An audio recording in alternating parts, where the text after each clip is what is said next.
Jorans, can you hear me?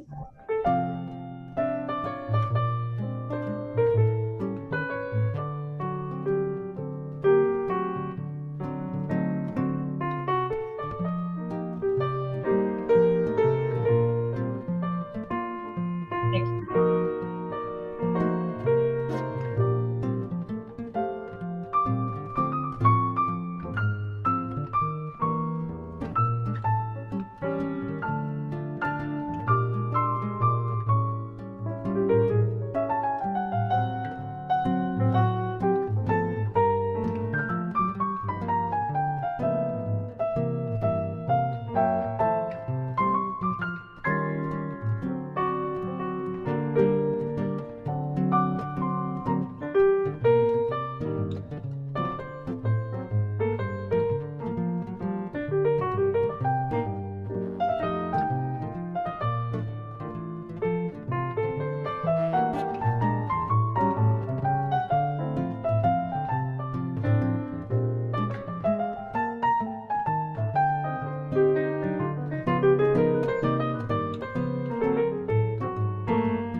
Good morning, everyone. Welcome to the RadExpo 2022.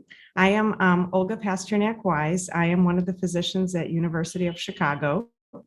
I came here from Kiev, Ukraine, and after growing up there and in Chicago, I joined U Chicago a few years ago, which introduced me to this expo and has given me the opportunity to showcase the field of radiology while partnering with amazing physicians throughout the city and this year in multiple regions of the country.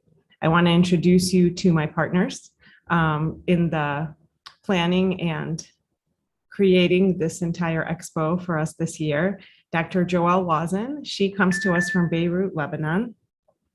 And after training in Beirut, then UChenn Medical School and University of Chicago, she became an active member in multiple societies and diversity initiatives.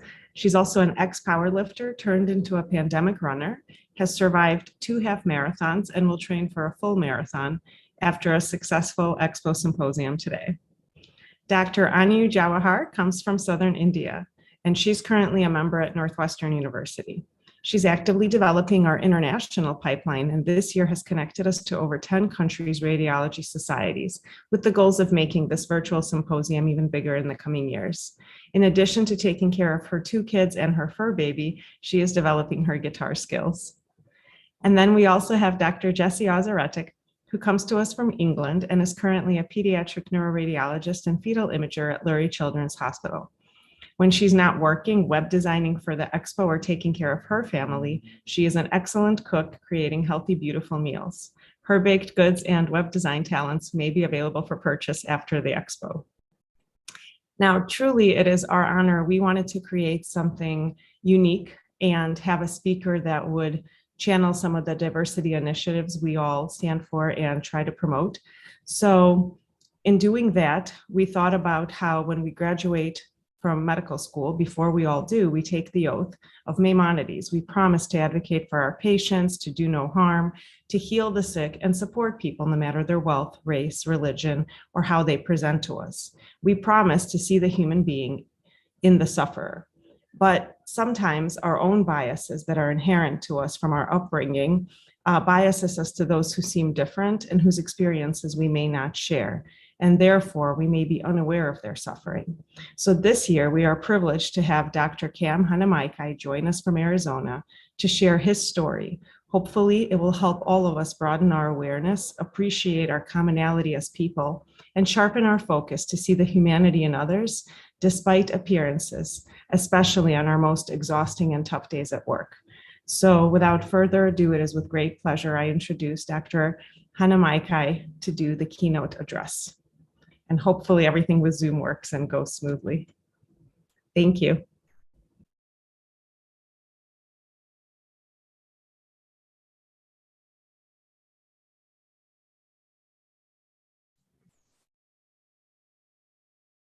Hello. Can you guys hear me? Hi, Cam. Yes. Okay, perfect. All right, I'm gonna share my screen if that's okay. I hope everyone can see me. I can't see myself, so let me know if We can see you. you can see me. It's a little quiet. Can you up your volume a little? Yeah. Is that better? A little better, yeah. Go full blast. Here. Is that better? Hello? Hello? Hello? Is that better? Yes, we can hear you. Oh, perfect. All right, guys. All right, let me just get this. So my name is Dr. Hanamaikai. I am an interventional radiologist in Arizona, Chandler, Arizona. And I am excited to talk to you guys. I appreciate and respect your guys' time, and what I'm sharing with you is very, it's very sacred to me. So my hope is that it has some value for you, and I'll just get started. So let's go here. So this is me, and where I came from versus where I'm at now, very different. And so we'll just get into it. So My name is Kamalani Keakua Kamali'i Katsumi Hanamaikai. I am Hawaiian, Japanese, and Navajo, and I grew up in a very poor, both social, economic, you name it. We were poor. Things like living without electricity, living without water, running water, a house. We grew up extremely unfortunate, and you know, uh, it was very hard, and not really having any goals or anything like that. That's just the way that I grew up. This is a picture of my family, and that's our 640 square foot home right there. We're 10 in my family, and so 2 rooms, a kitchen, and a front room. So I slept on the floor for you know probably until I was a teenager, and we were able to move. But just really rough upbringing, and when you talk about I grew up in Utah to boot, and so this really kind of demonstrates the way that I felt about my life. I mean, I lived in this paradise with good family values all around. You saw it everywhere, and I felt like my life was just so different, full of divorce and a lot of court cases. I was fostered for a year and a half, and was treated terribly by my foster family. Slept on the kitchen floor for a year and a half in a sleeping bag. Was forced to do chores, more like a servant more than a person. Um, Moved on to being homeless from 9 to 10 and a half, and then later on joining a gang and started selling drugs from about 11 to 16. So that was my life. And for someone in that scenario, the idea of having goals in life were absolutely, they didn't exist. I believed very firmly until probably I was about 17. I believed I was going to die by the time I was 18. And those sort of feelings and circumstances that one has when you're growing up, they're actually kind of liberating, because if you have no consequence, you're just like, you know what? I'm going to be dead pretty soon, so it's fine. I can do whatever I want. It's somewhat liberating, but also dangerous. And so, growing up in this atmosphere where I felt so different, belittled. I was the kid with lice. I was the dirty kid. No one really wanted to talk to me or anything like that, because I was just an outcast. And in that light, when I was 17, something or a few really important things happened for me. Number one was it was my own doing. Because of my actions, I got put in the hospital. My face got lacerated from my right lip all the way up into my maxilla. And I was in a hospital bed, bleeding. And it was probably about 3:30 or 4 in the morning. I was drunk, high.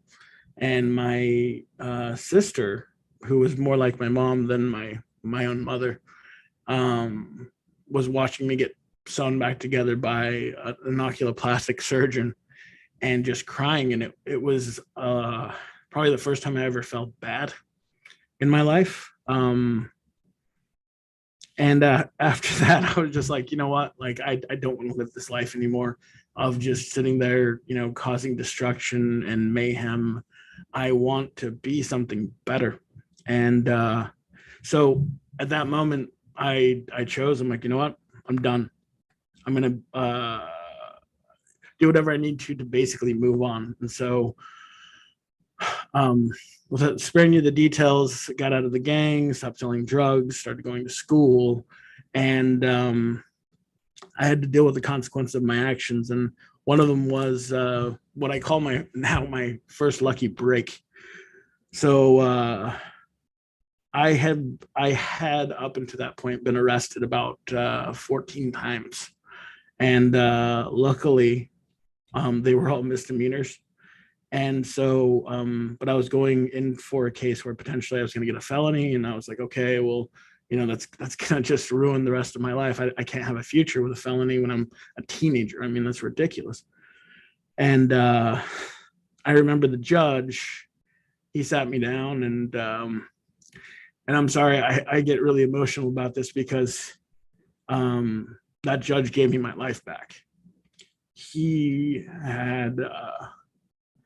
had compassion on me when I didn't deserve it. I didn't. And he helped me to get in a program where I could basically do community service and other things to work off or I guess make some sort of recompense for all of the bad things that I was charged for. And he helped me. So basically he said, when you turn 18, if you stay good, you stop, breaking the law, that you can have a clean record and you can move on and do whatever you want. And yeah, great guy. Without him, I would not be here 100%. So moving on, this is one thing that I learned, luckily, I guess, by myself, which is, from that point of getting out of that situation, I started making goals. And I believe this absolutely. When you start making goals, you will, if you dedicate your life to them, they'll happen. And so what I did was, and I believe this statement, if you set your goals, keep them sacred, and dedicate your life to them, they'll happen. So I started journaling what I wanted out of my life. And when you take someone like me and you ask them, what do you want out of life? You might not even get an answer, because to really be honest, like, to sit there and say, oh, I want to be a doctor. That's like, yeah, okay, yeah, sure. You want to be Superman too? You could do that, I guess, if you want to be a doctor. Going from where I came from to what I believed I really wanted out of life. It seemed like an impossibility, but I just, stuck my head down and was like, cool, I'm just going to start working towards it. Made smaller goals to get there, but journaling and writing things down helped keep me accountable for those dreams, I guess, that I had. And this is, I mean, just to see how beautiful the landscape was where I grew up. This is on the bottom left is, or I guess, yeah, the bottom left of the screen is my high school. And that's me when I served a Mormon or LDS mission in Uruguay. And then I came back to Brigham Young University in Provo, Utah, and I got an education there. And great education. So my life was on the upswing, and I was very excited about, getting closer and closer to my goals and being able to, I guess, just like you as things develop, you actually start believing that what you set for yourself, they're actually possible. And that's what started happening.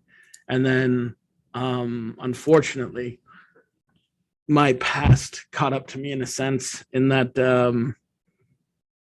my nephew, and this is a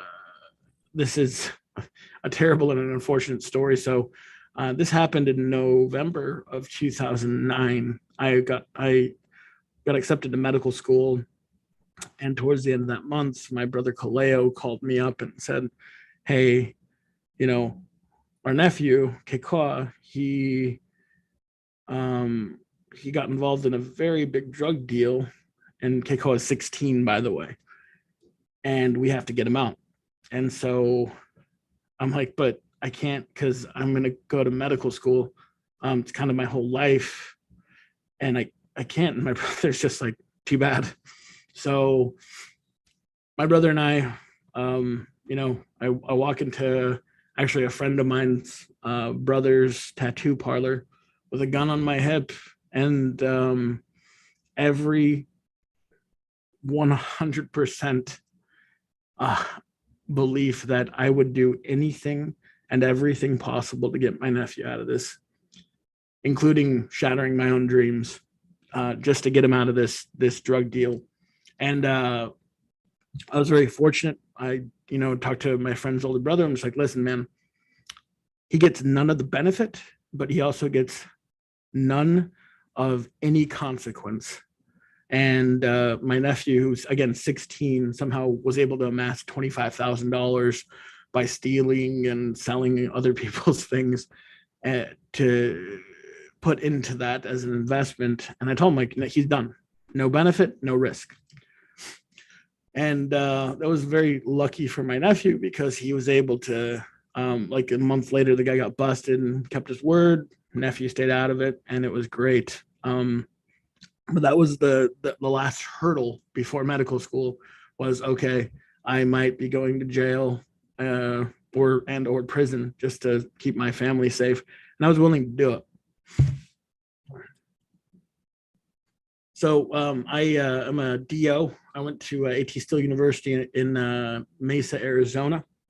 And this is where my dreams really started developing. I made a lot of really good friends. That's part of our very large group of friends. And it was really nice to join a bunch of friends that actually had similar goals to myself. And in that circumstance, rather growing in medical school, developed a very ardent passion for radiology. And it was just, it was a blessing that I seldom believe that I deserve, and I'm very lucky to be able to have in my life. And so this moves on to exactly something that I firmly believe in. Aside from setting your goals and starting with yourself and building your dreams, this is, again, I don't like the person that said this, but the quote is, I think, absolute, that none of us are as good as all of us. I have a whole group of people that have supported me along my way. Guy on the top left is the oculoplastic surgeon that sewed me back together. And after I came back from my Mormon mission, he hired me as a technologist, and I was a scrub tech. I worked in his office. I made glasses. I made contacts. I did their billing. I painted our offices. Whatever he needed, I was like, I got you.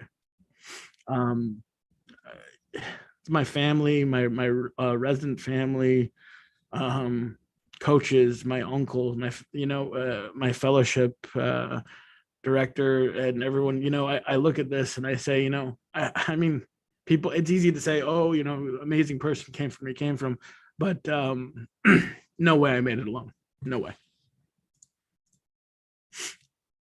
And sharing just that segment of my story, there's a lot more, but this is something that I really want to get across to you guys, is that truly life is going to be filled with a lot of judgment. And I just hope that you judge justly and judge kindly. Sharing, having a little bit more time, sharing a very personal story of mine with one of my friends. His name's Bryant, and he's unfortunately dead now. He was, picturesque, perfect Mormon family guy, and had all just every possible happiness in the world. He had a great family, great home, everything, and we were best friends. And he was playing football, going to go into the NFL. Actually, is very good and very smart, just what everyone wants out of their kid. And he got hurt, got hooked on some pain pills because they were trying to, get him to keep playing. And they actually wrote a very lengthy article about him, and then went from that to heroin, because he got cut off by his doctor once he was on pain pills, and ended up going through decades of selling drugs, doing drugs. And that's when I see like a heroin addict that I'm treating for like an abscess or something, I don't see, oh great, like I don't sit there and say, oh great, I got to treat this guy, oh my gosh, like he did this to himself. I see my friend Bryant, and I'm like, like maybe this person's gone through something that I've gone through, and maybe it's in my best interest to give him a chance, just like someone gave me. So, that's really what I hope from all of you, is that you have the opportunity and continue to exercise compassion, because people that come to you are, as a diagnostic or interventional radiologist, or really whatever you do, you're going to have patients that will need your compassion. And my hope is that you can exercise it. So that's all I got. I'm at work, and I set aside some time for this. So if you guys have any questions, I'd be happy to answer them.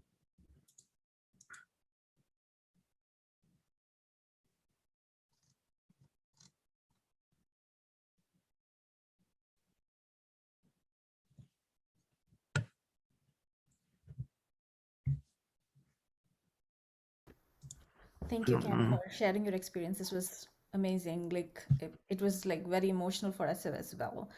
I think more people have to listen to to your life journey. So it's inspiring for people who have like changed direction and like to realign themselves to path of goodness. Thank you so much for sharing with all of us here. Absolutely. Yeah. And there are like incredible comments on the chat, like how they have also aligned their life back, and like some people have like mentioned like great points, like going back like during med school, like visiting their family, like keeps them grounded and like humble. And some people have mentioned like they've used to have a journal, just like as you said, like mentioning what the goals are, why they started, to make them remind themselves like why they started and why they have to keep going. And some people mention like their children are their inspiration, like why they have to like set a good example for the future. Thank you so much. I'm sure like many of us could like relate to your story in one way or the other. And that's something that I really do believe in. I don't believe that my story is very it's easy to feel, I guess, or understand that sort of emotion. I mean, it's very easy to say, oh wow, you came from this. One thing that I've learned is over time, I think we all suffer. And it's easy to say, oh, I was poor and I did all of this. I mean, I met so many people that I thought had like the perfect life. And then when you sit down and talk to them, I mean, one of my friends, extremely wealthy, grew up with two parents, stay-at-home mom, like everything's wonderful. And one day we were just talking and he started crying. He's like, Calm, I don't know if my family loves me. And I was just like, wow. I'm like, that's the one thing I always knew. My parents didn't give me much, but I was loved. I was loved so thoroughly. And at that point I was like, I unfairly judge so many people, just like looking at them and like, oh wow, you have everything, you should be where you're at, etc. And I came from this, and I was like, I would judge other people. And what I learned with time and throughout my life is we're all suffering. And having compassion for everyone is really the best way for all of us to be able to, in my opinion, build a better society. I think that's incredibly true. Oh, sorry, Anu. Cam, I think it's a beautiful story. Again, that's why I really am honored for you to join us. You should also look at the chat to see everyone's comments, because I know while you were talking, people were chatting. One question is from Susan Hobbs, who's one of our partners in New York. Are you still journaling? Are you still coming up with? Yeah. Oh, absolutely. I don't. I guess growing up the way that I grow up, there's no finish line for me. I don't have an end point. Right now I teach, I work full time. I'm building outpatient facilities with a bunch of primary care physicians. My wife and I are talking about starting to foster kids, because my experience was terrible. And that's not an uncommon experience. So, in every aspect of my life, I want to be a positive influence.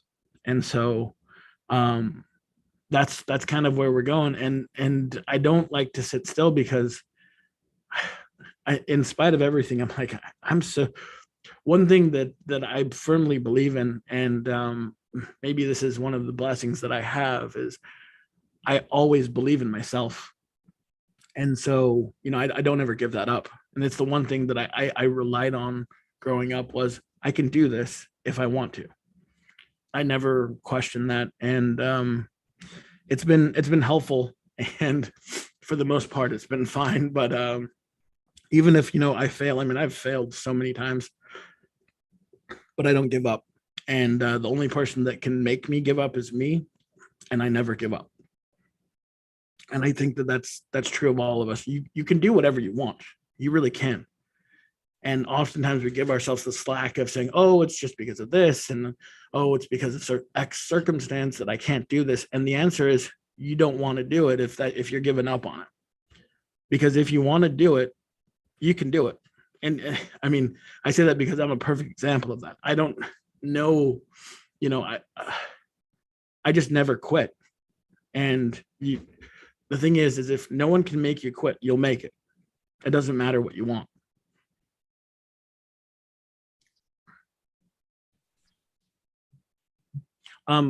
And thanks for all of the awesome comments. I appreciate, I am reading them.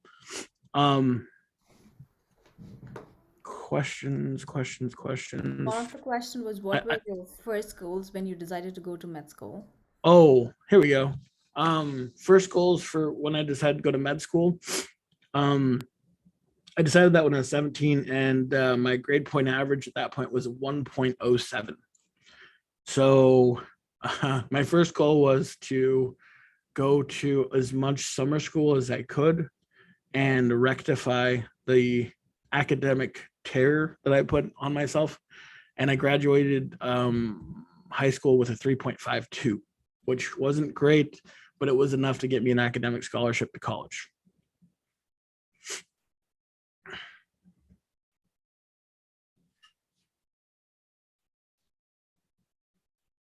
Any other questions from anyone? You guys can unmute yourselves and chime in, definitely. Oh, Ramana just asked. I see. So that's actually a misconception. Radiology has a lot of patient interaction.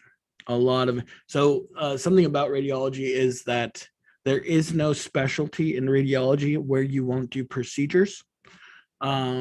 Be it pediatrics, be it musculoskeletal, neuroradiology, you're going to see a lot of patients. And the other part of it is as an interventional radiologist, all I do is treat patients. So, and I love people. Maybe that's it's like, I love interacting with people. I have my technologists, I have my nurses. So yeah, you actually get in many ways, and this is something I firmly believe as a radiologist, we're able to affect. So let's say in a day, I read 100 studies as a diagnostic radiologist. I have treated 100 patients that day. There's not a whole lot of doctors that can say that. And as a radiologist, you get to influence diagnoses as well as therapeutic options, as simply as dictating a study. And so, I firmly believe that as a radiologist, we interact actually with more patients than a lot of providers are able to.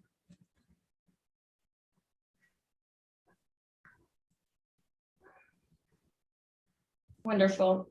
Thank you so much, Kim.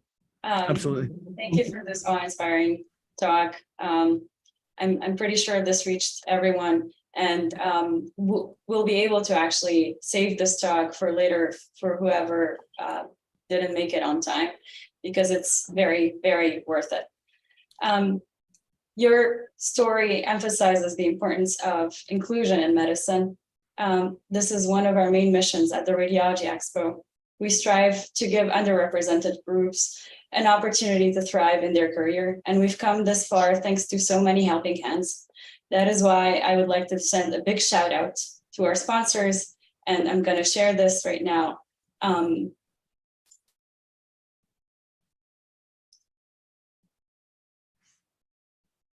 Awesome. Well, I appreciate everyone for participating. I'm sorry if, you know, I tell everyone I'm just a regular guy. I'm not a, you know, I don't really like it when people call me doctor. I'm just like, my name's Com. I'm a just a regular guy doing cool things, and, you know, very blessed to live this life. So I really appreciate all of you, you know, investing your time to listen to me. I hope that it drives the point to you that you should believe in yourself. You can do whatever you want, and to have some compassion, because that's something that, you know, I think we all look for that. We all want to have compassion given to us, and I think that reflecting that and giving that to other people is really a huge key for long-term success as well. Agreed. And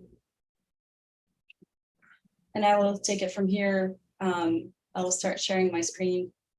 Cool. And then there's Mir, I can't see the whole name, for DO applying into diagnostic radiology. I think anyone that wants to get into radiology, you can.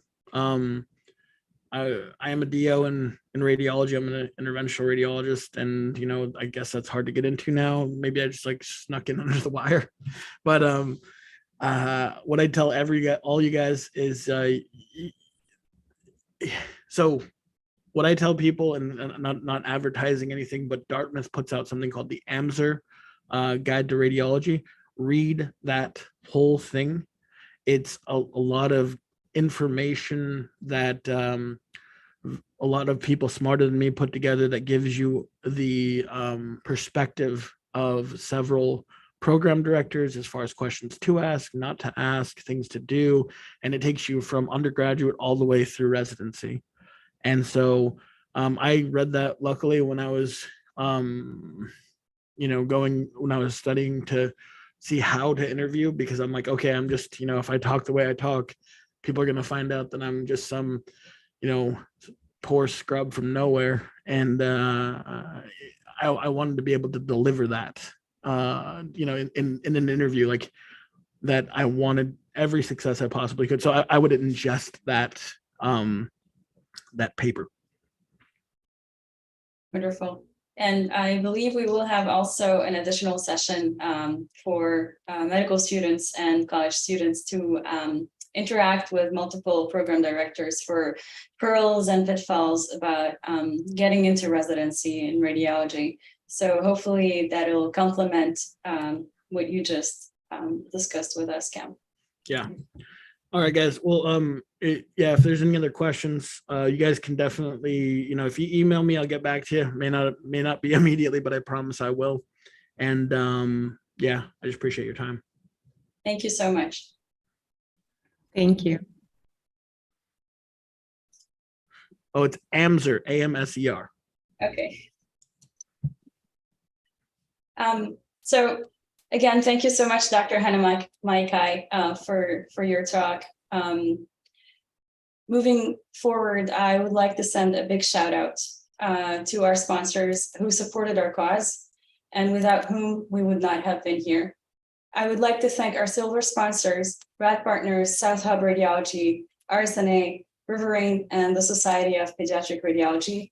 I would also like to thank our many bronze sponsors. Please check them out on our webpage as you go through the expo hall. On that note, I would like to thank Torrance Lewis, our phenomenal IT and web design specialist, whose services are available to those interested. And thank you to Genevieve and Merle from Bacon Headland Inc., the company managing the Chicago Radiological Society. A few housekeeping points. For the first part of our meeting, we will remain on the same Zoom link, and that includes the educational sessions. And then the breakout sessions will all have their own link that you can reach on our expo hall or through the email that you received. We are also offering the chance to win prizes to participants who fill in our pre and post survey, as well as those who tweet using our RadExpo handle at RadExpo 2022 or hashtag RadExpo 2022. With that said, I will leave it to Jesse Auzeretic to take it from here.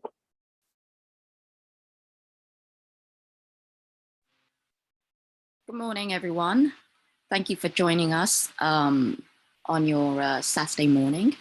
I'm going to give a quick talk, a little bit about pediatric radiology. I'm going to need to share my screen.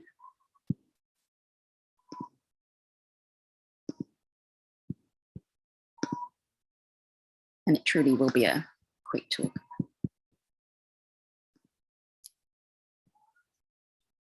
So this is a short introduction into pediatric radiology. I'm a pediatric neuroradiology and fetal imager. And this is just to give you an insight into all the different specialties and, you know, wormholes that you could enter once you enter into radiology. So is radiology for me? And we'll hear more about all this in this entire webinar, but you know, it's great schedule flexibility. There'll be a session for the women in radiology, plus work-life balance, wellness. People have a perception, and I would like to somehow include the sort of blow that misconception of we are just sitting in a room, in a dark room, isolated, no interaction, but let's talk a little bit more about that. You know, as I said, there'll be a session on work-life balance. We interact with so many specialties, every aspect of medicine, from pathology to all aspects of surgery, primary care. They interact with radiology. There is now, we are at the forefront in terms of the technological advances and also incorporating these technical advances into radiology as a whole, and the main obvious one being AI, you know, and it's always changing. We will be at the forefront of all this. And, you know, some of the other motives that you want to think about, we're not staying late for the extra charting duties after hours, and as I said, this perceived decreased patient interaction. And quite honestly, as a fetal imager, I have a full day of interacting with not just one patient, but the entire family as a whole. And that is inclusive in pediatric radiology. And there's good compensation in radiology too. So what we do, we typically read as a diagnostic radiologist, you can read, you know, up to about 100 exams a day, work, you know, a good number of hours, but there are good balance in terms of having good times off, and you get compensated for days off. There are different responsibilities in terms of private versus academic, and you know, that's a personal choice, and it works for the majority of people. And I think people naturally go into whatever route that works for them, the majority being private, and you get great compensation for that, a lot of time off. But when but they have a different emphasis on the work-life balance there. What are the modalities? We read everything in radiology: X-rays, ultrasound, fluoroscopy, and there's like great interaction. You're actually doing the procedure and then reporting it. CT and MR, I have interaction with the clinical care team because, you know, nowadays there could be very sick patients that you have to be at the scanner for and make sure that everything goes right. You're interacting with all the team members there, the nurses, the anesthesiologist, your techs, your CT or MR tech, and then nuclear medicine also is a big part of radiology. And in pediatric radiology specifically, kids are not just small adults. And you know, my day is so great and interesting. It's not the same old. We have different pathologies compared to adults, and you know, when kids get sick, they really get sick. We have great relationship with our pediatric colleagues, and again, all specialties across the board. And you know, our colleagues and referring providers commonly seek us out to review cases with us, and not just in conferences.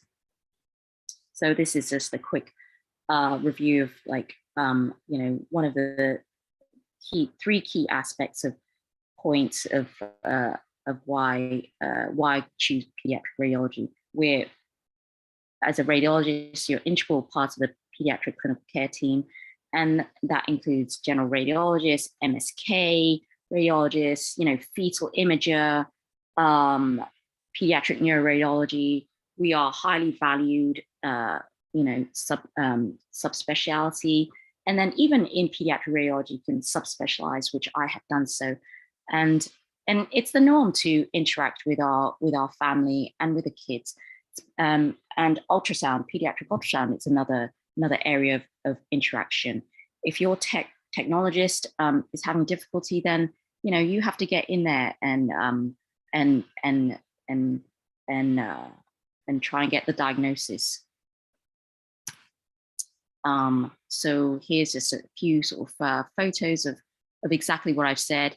The sort of ultrasound, hands-on ultrasound in pediatric radiology, and also as a fetal imager, I will routinely scan our pregnant mothers.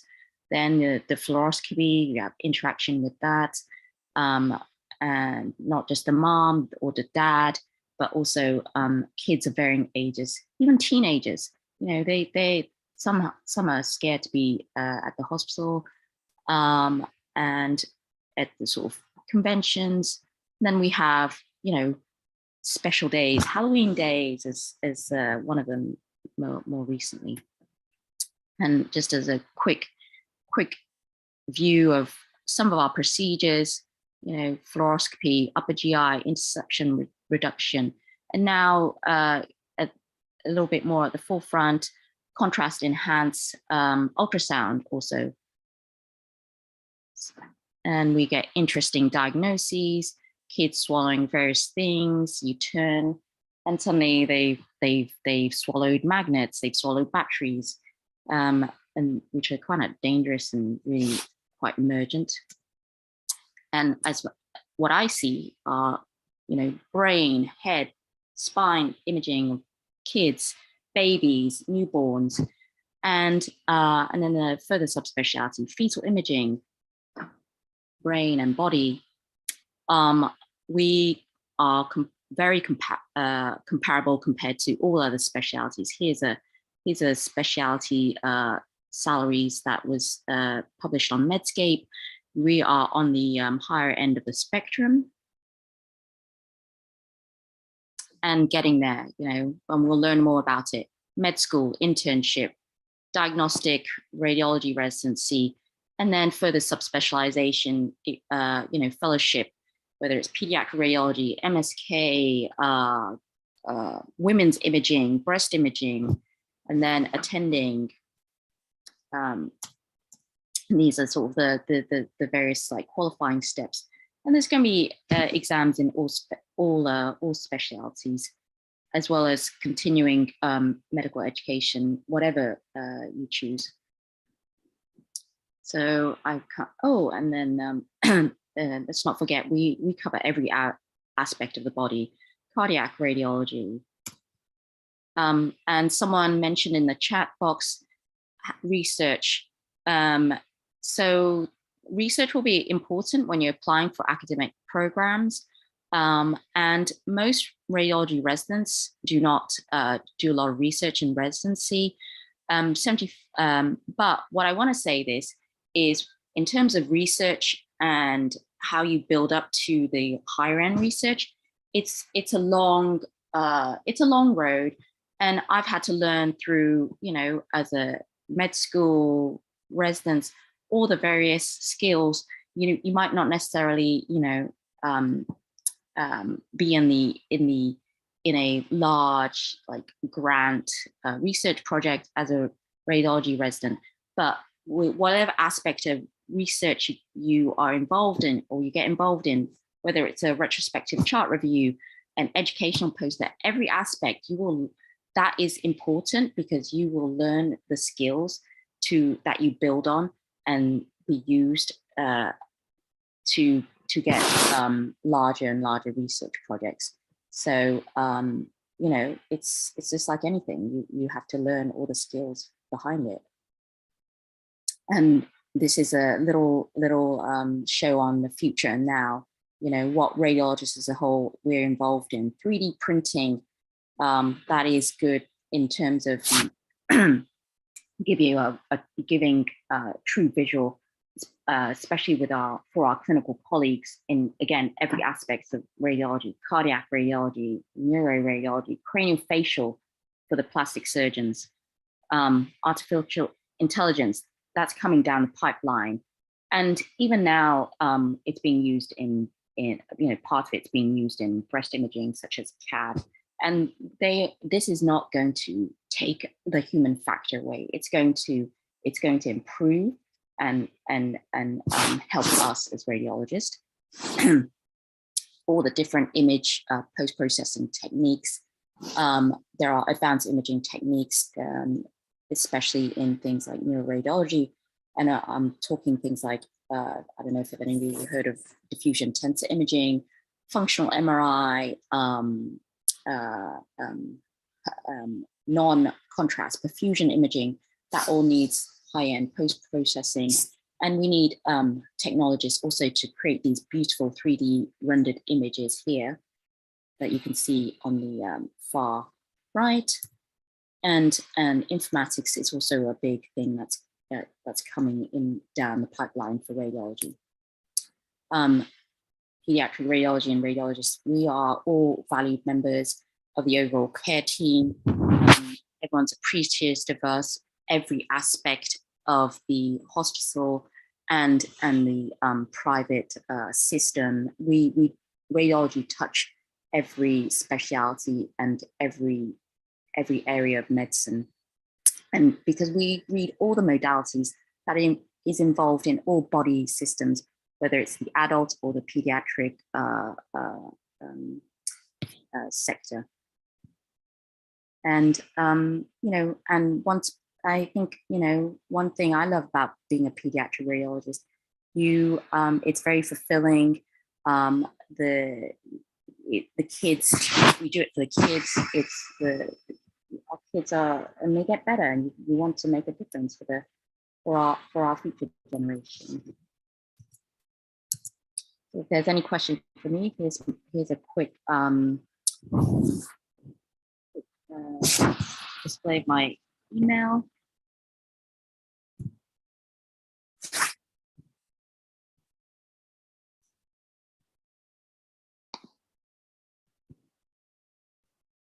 And then let's get back to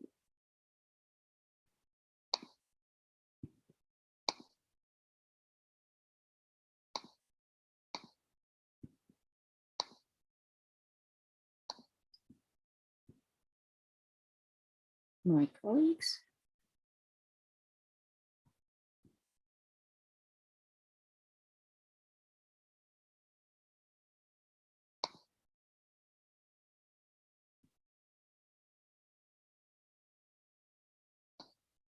And if any of you have any questions, happy to answer them now, as we have a few minutes before we go into our next session for meeting with the program directors.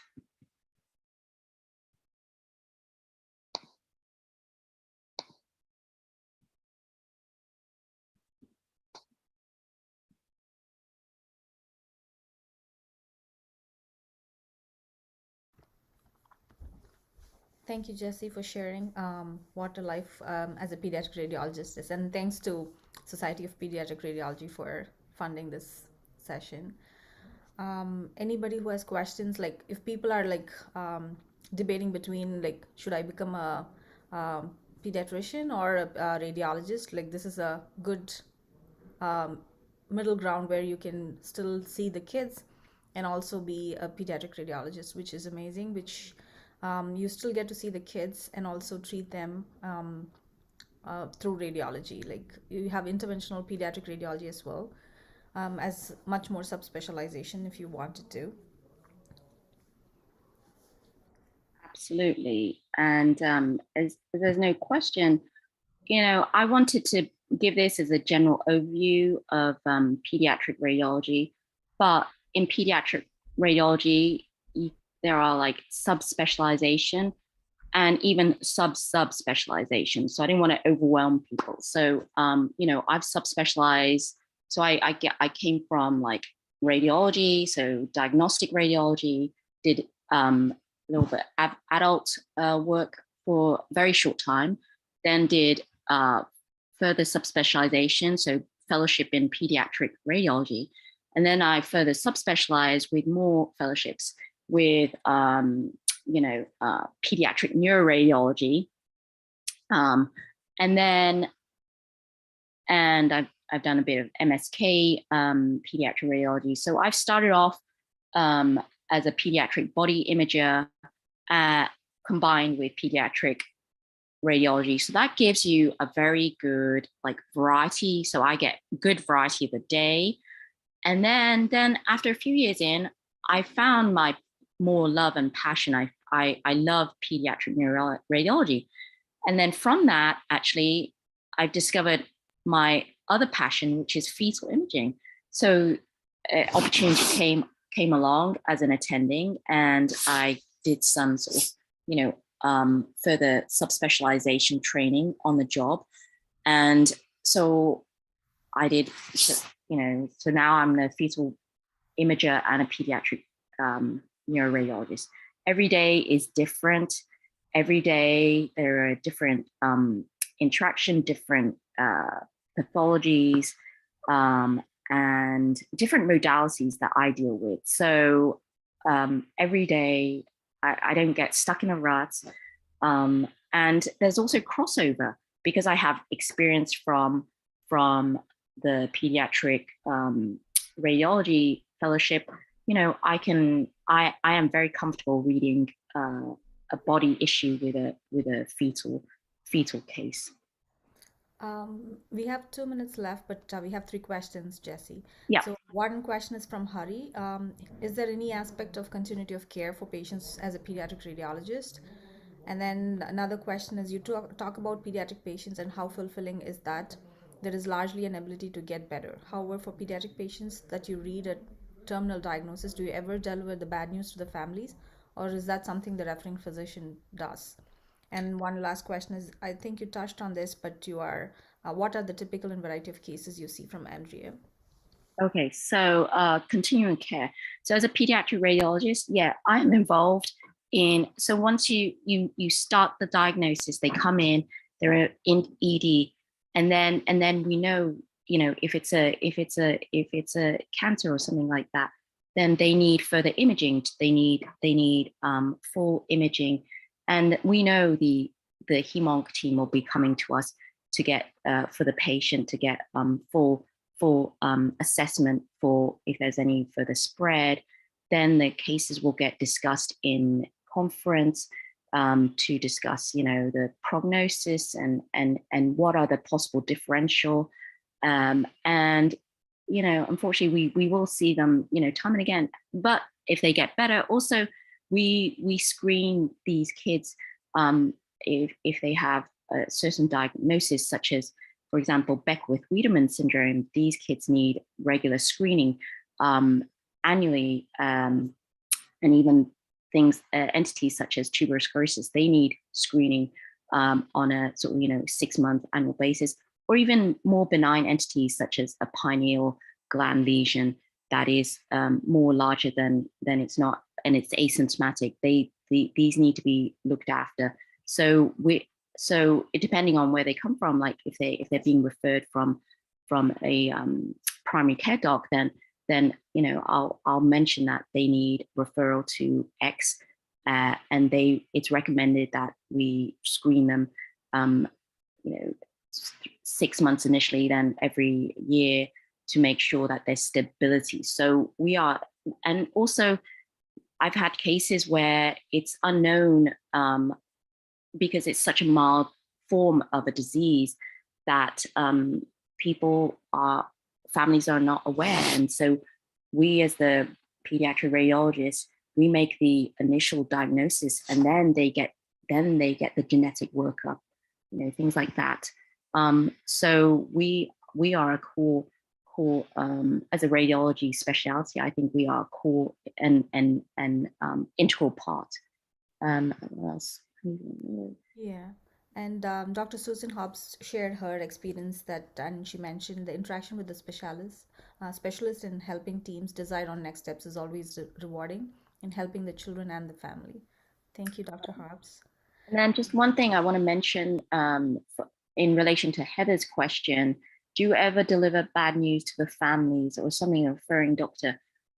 Typically it's the referring doctor, but I have to say, I work very closely with my referrers, my clinicians, because it depends on their relationship, and it's all our relationship. We have to be cognizant. For example, if the referring doctor is in a satellite clinic, and I've had this, and the patient and the family is on the table on the MRI scanner, then and they can't get to the family, then I discuss with them, like, do you want me to deliver the news to them, especially if it's an emergent piece of information that they need to be immediately changed from an outpatient to an inpatient. So those are the times when I will be involved, but I work closely with my referring doctors as to what their wish is. And I would say that's the same with the specialty surgeons too. Like, they will work with, and I give a case in particular in my practice as a fetal imager. Because it's a larger team. Then there's the OB-GYN, the referring OB-GYN team, the MFM, me as a fetal imager, then there's the fetal surgeon. So who delivers the news? We have a team huddle and figure out what the best next step is for the family and for the mom.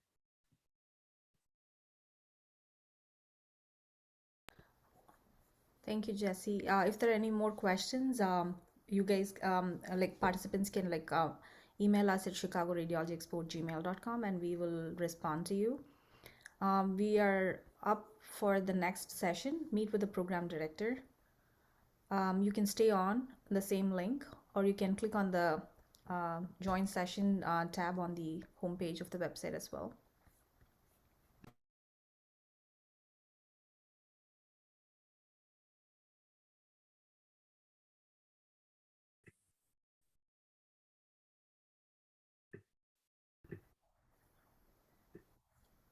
Gigi, you can All start. right. Okay, sounds good. Can you hear me?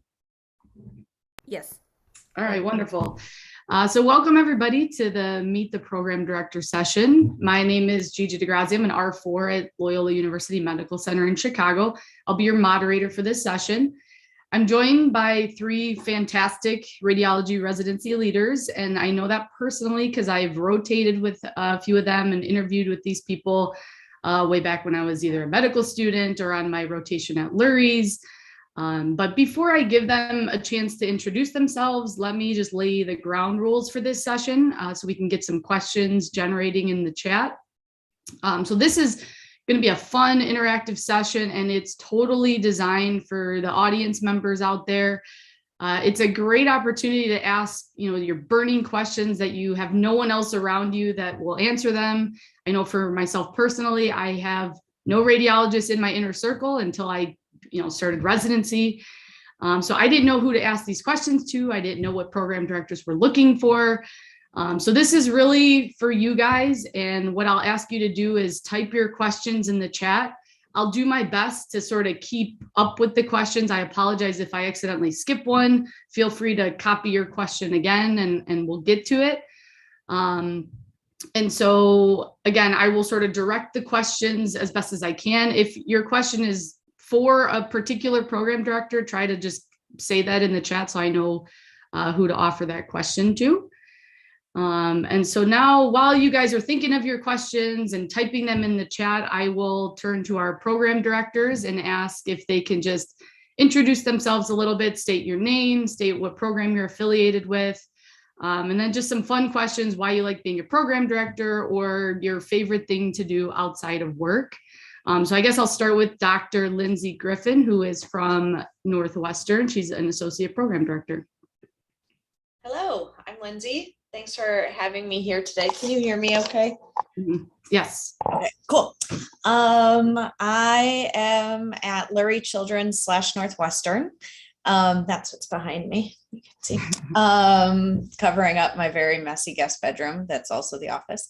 I have been here about 4 years and practice now 100% pediatric radiology with a specialty in cardiac imaging. And outside of work, I have a 9-month-old. So now my whole goals and what I do outside of work has drastically changed from what I used to do. So was there something else I was supposed to say? No, that's perfect. I will send it then to Dr. Hinkle. Okay, sounds good. All right, thank you. Thanks for having me. My name is Greg Henkel. The program director for Franciscan Health Olympia Fields. It's a community-based program in the south suburbs of Chicago. My medical training has all been in Chicago. I did medical school and residency at University of Chicago and fellowship in Evanston at North Shore University Health Systems. I've been down in Olympia Fields for going on, I think, about 11 or 12 years now. And I work for a national practice called Radiology Partners. I've been program director since 2016, and of course involved in our residency since I started there 12 years ago. I love it. I love the education component, the mentoring component. I love seeing people fulfill their personal and professional goals. It's a really kind of rewarding experience for me. Outside of work, I've got a couple kids. In fact, today is my daughter's 2nd birthday. So there's some party prep going on outside of this office now. I have a 4-year-old as well, and I have an 11-year-old. And also pretty heavily involved in real estate investment. So it's kind of a busy side hustle for me. So there's a lot going on with me. But anyway, I look forward to this conversation today. Thanks for having me. Thank you. And then lastly, Dr. Z. Hi, everyone. My name is Karen Shea. I'm a body imager radiologist from University of Illinois at Chicago.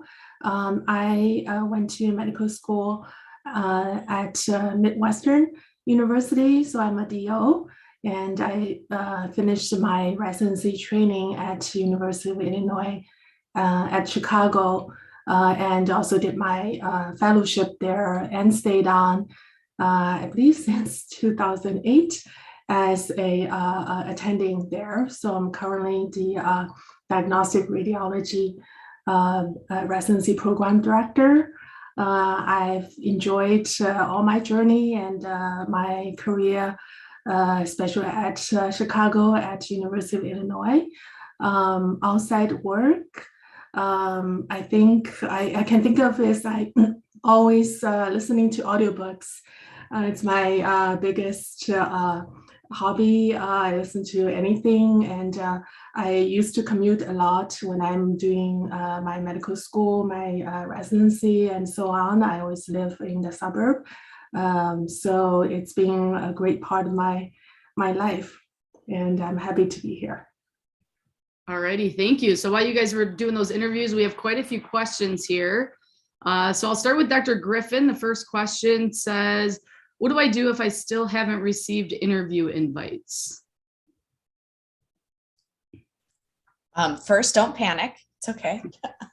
That would be my first advice. I think, you can reach out to the programs you're most interested in. Sometimes that's a way to kind of bring your application to the top. Hopefully you used the new signaling pathway. I think that applications are up for a lot of different programs, and so sorting through all of that takes a lot of time and figuring out a strategy for just reviewing those applications. So hopefully you used your signals and maxed them out either region or program wise.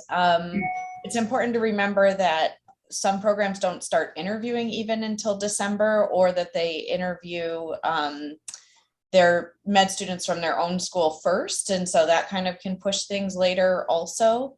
And intern year interviews, I think, also tend to be scheduled a bit later. So I guess I would say mostly don't panic. It is okay to reach out to programs that you're interested in and just say hi again. It can just be a way to kind of get you flagged or signaled. And then lastly, you can have mentors reach out on your behalf too, if they know people at the places that you're applying. But I think the new signaling process, which it's already been, passed from for putting in everything, I think that was a good way to help programs kind of identify who they might look at first in the pile.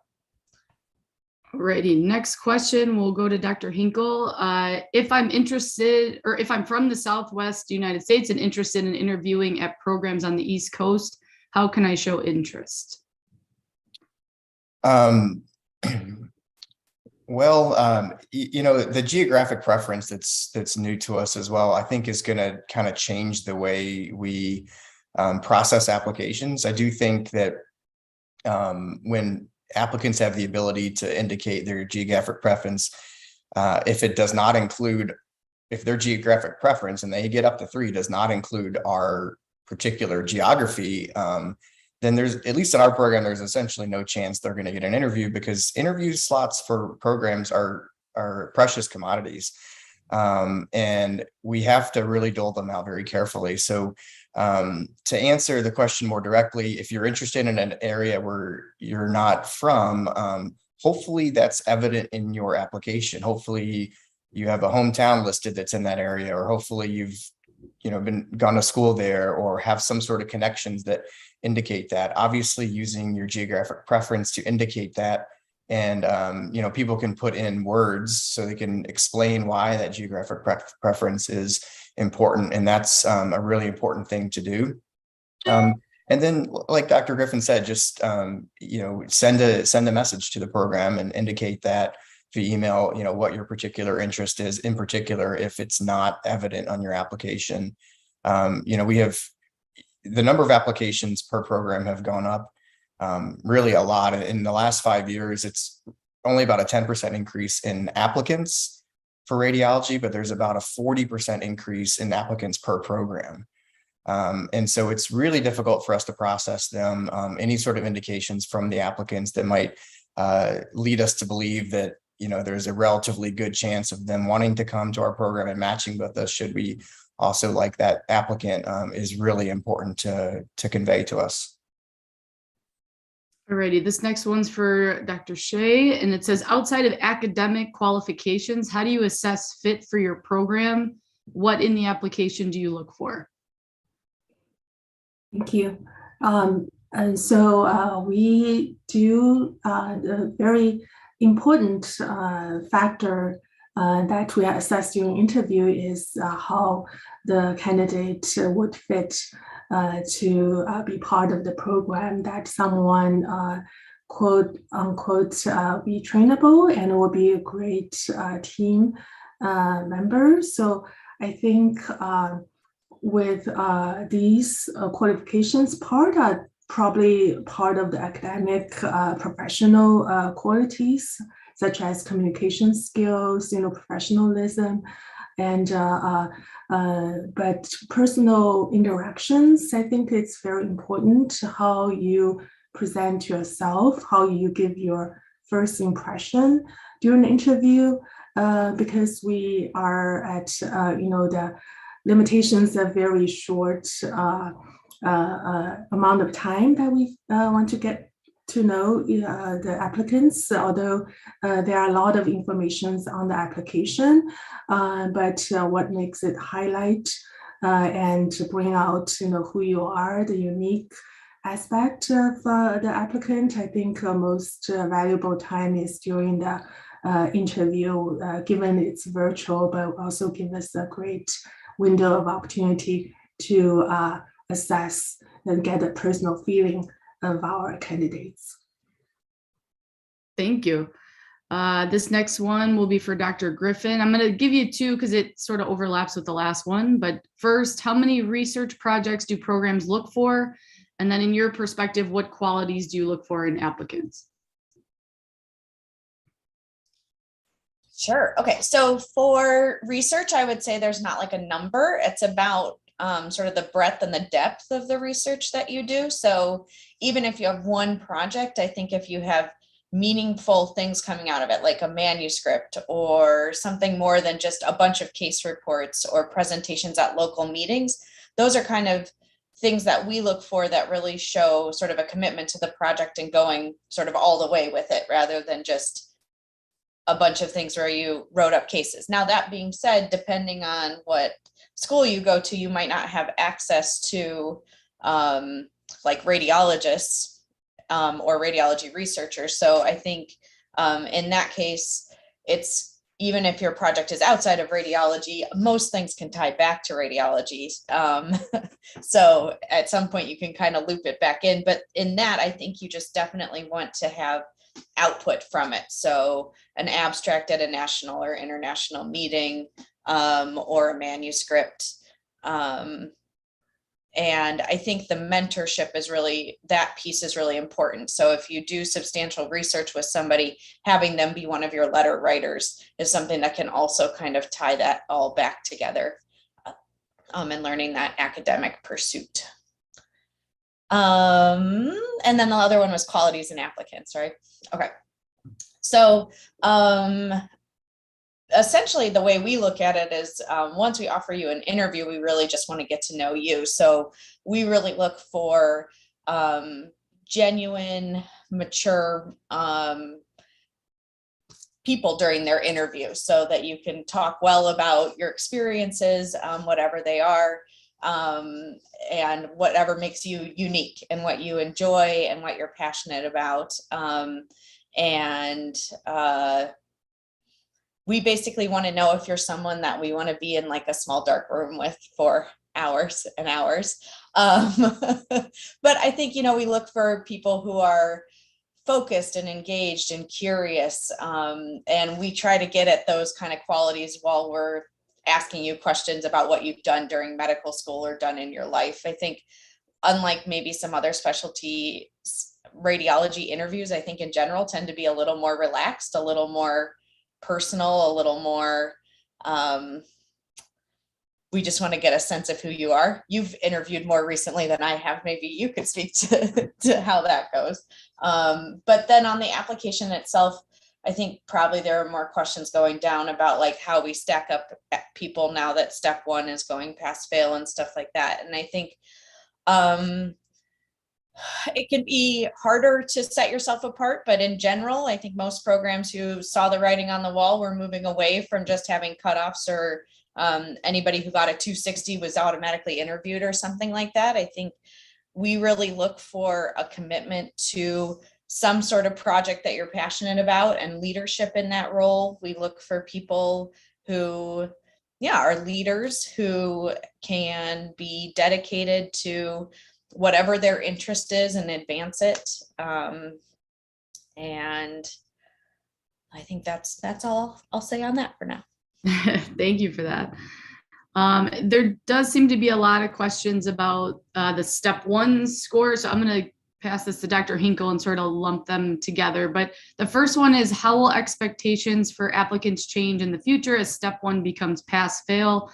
Will there be new emphasis on different aspects of an application? And then sort of along with that, will there be a step two minimum score now that step one is pass fail? Well, I'll preface my answer to say every program obviously can do whatever they want. And there's not like a big PD powwow where we all talk about everyone else's strategies. So I'd be just as curious to hear the other panelists answer, because I don't know what other programs are doing. My own program, we haven't gotten to the part where we don't have step one scores yet.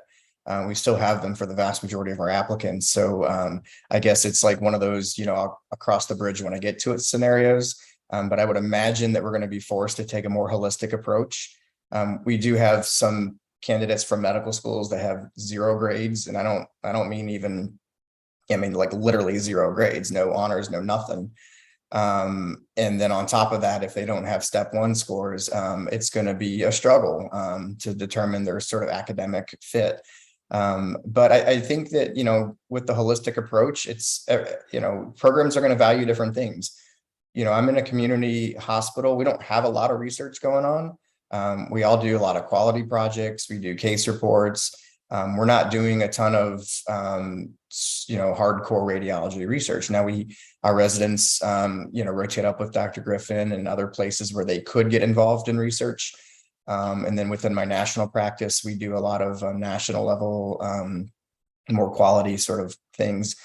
But for our program, I value leadership way more than research. I would love to see an applicant who has demonstrated the ability to lead other people, to show commitment to that organization, to show what a wonderful team player they can be. Those things are really important to me. And those are the kind of things that we're going to have to tease out of applications in the absence of, some of the more objective information like board scores. I'll sort of toss that question then to both Dr. Shea and Dr. Griffin, if you guys have any comments on that similar thought. And then there is another question regarding, how will scored step 1 applicants compare to the pass-fail applicants? If you guys want to comment on that. I can chime in quickly. I agree with Dr. Henkel and Dr. Griffin's comments. I want to bring out one aspect regarding the scores in radiology. I think is similar to our interview process, maybe unique to other specialties, that we don't expect our applicants to know any radiology, coming into radiology.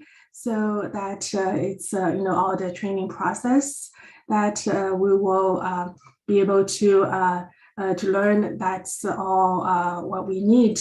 So same as the academic aspect, I think that's also a unique part of that is for us to have our residents that being successful and ready for independent practice, that we do have to pass the ABR boards, which is the American Board of Radiology, certification exams, which are quite challenging, which is also for the purpose to meet the challenge of our practice, because we pretty much have to know from head to toe, even if we subspecialize. So that being said, being able to take the test and pass the test, and being able to study, especially self-study, self-learning as a lifelong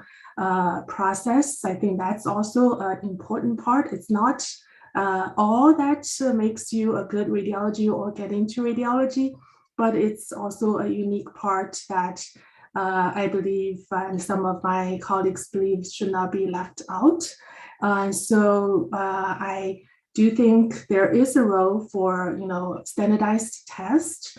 Again, you get to 60 doesn't mean you will match into radiology, but if you get below average, that may be a red flag, which it's not end of world, but I think for applicants, you will be prepared to show or to discuss, to be able to also to show that you be able to correct that, to make mistakes, and to be able to learn from your mistakes or improve your study skills or whatever you need to do, whether it's a life event, that you'll be able to meet the challenge and overcome that. But I think that only gives you an opportunity to strengthen your application. But I think low scores, I think, will come up as a point during the interview and the application process. All right, now, Dr. Griffin, I'll give you a quick second to talk about that, but then also a question for you is, what do you look for in a personal statement? Yeah, so I think that as part of this, I'll kind of answer the question about concerns that like people who are now pass fail will be that you don't have a choice about it. So they'll be, disadvantaged compared to those who do have a score. And I think we definitely thought long and hard about that at our program. And so we kind of designed ways to make sure people were not penalized for being in the pass, like for passing and not having a score.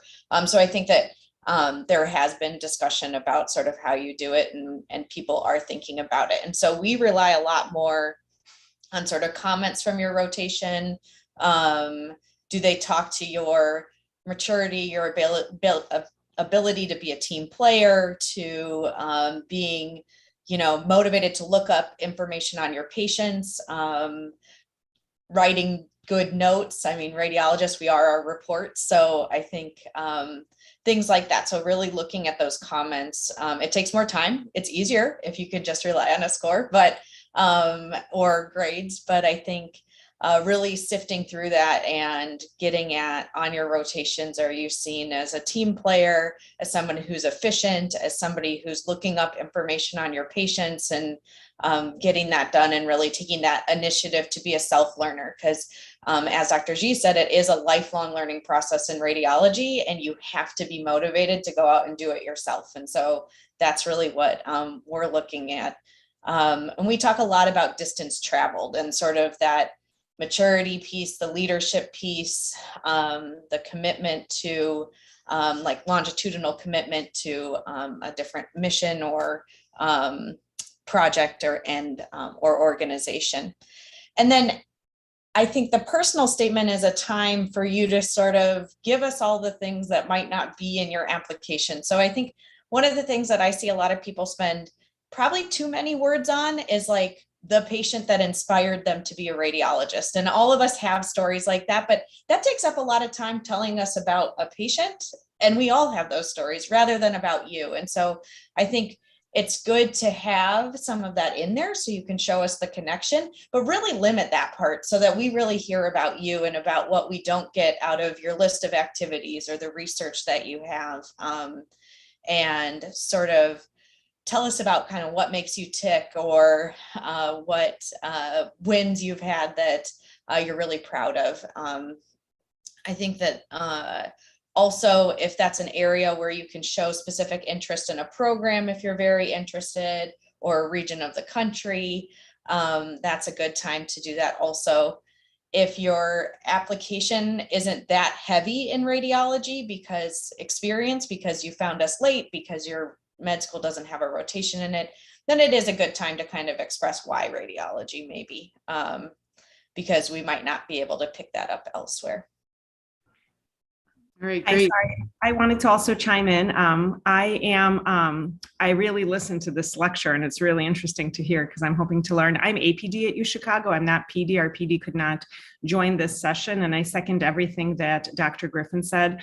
This year, we didn't have scores for all the people, multiple medical schools. So we had about 1,200 applications for the few slots we offer. So we had to form a committee for how to go through these applications and what do we look for, and that was discussed. And it's very similar to what Dr. Griffin and Dr. Z and Dr. Hinkle were alluding to. We're looking for somebody who's going to sit, right? It's not like general medicine where you round with different people and you have different clinics and you're paired with different people. Radiology is very close knit.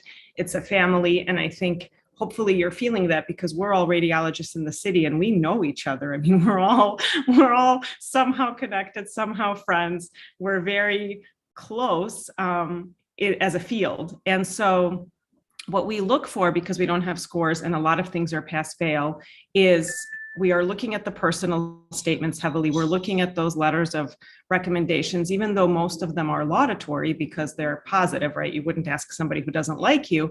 It does matter to see if you had anyone who's a radiologist know you, right? Or some applicants have just orthopedics because that's what they wanted to do. So it's fine that they're applying, but then they need to defend, we're going to ask them, well, all of your experiences are ortho. How did you get to radiology?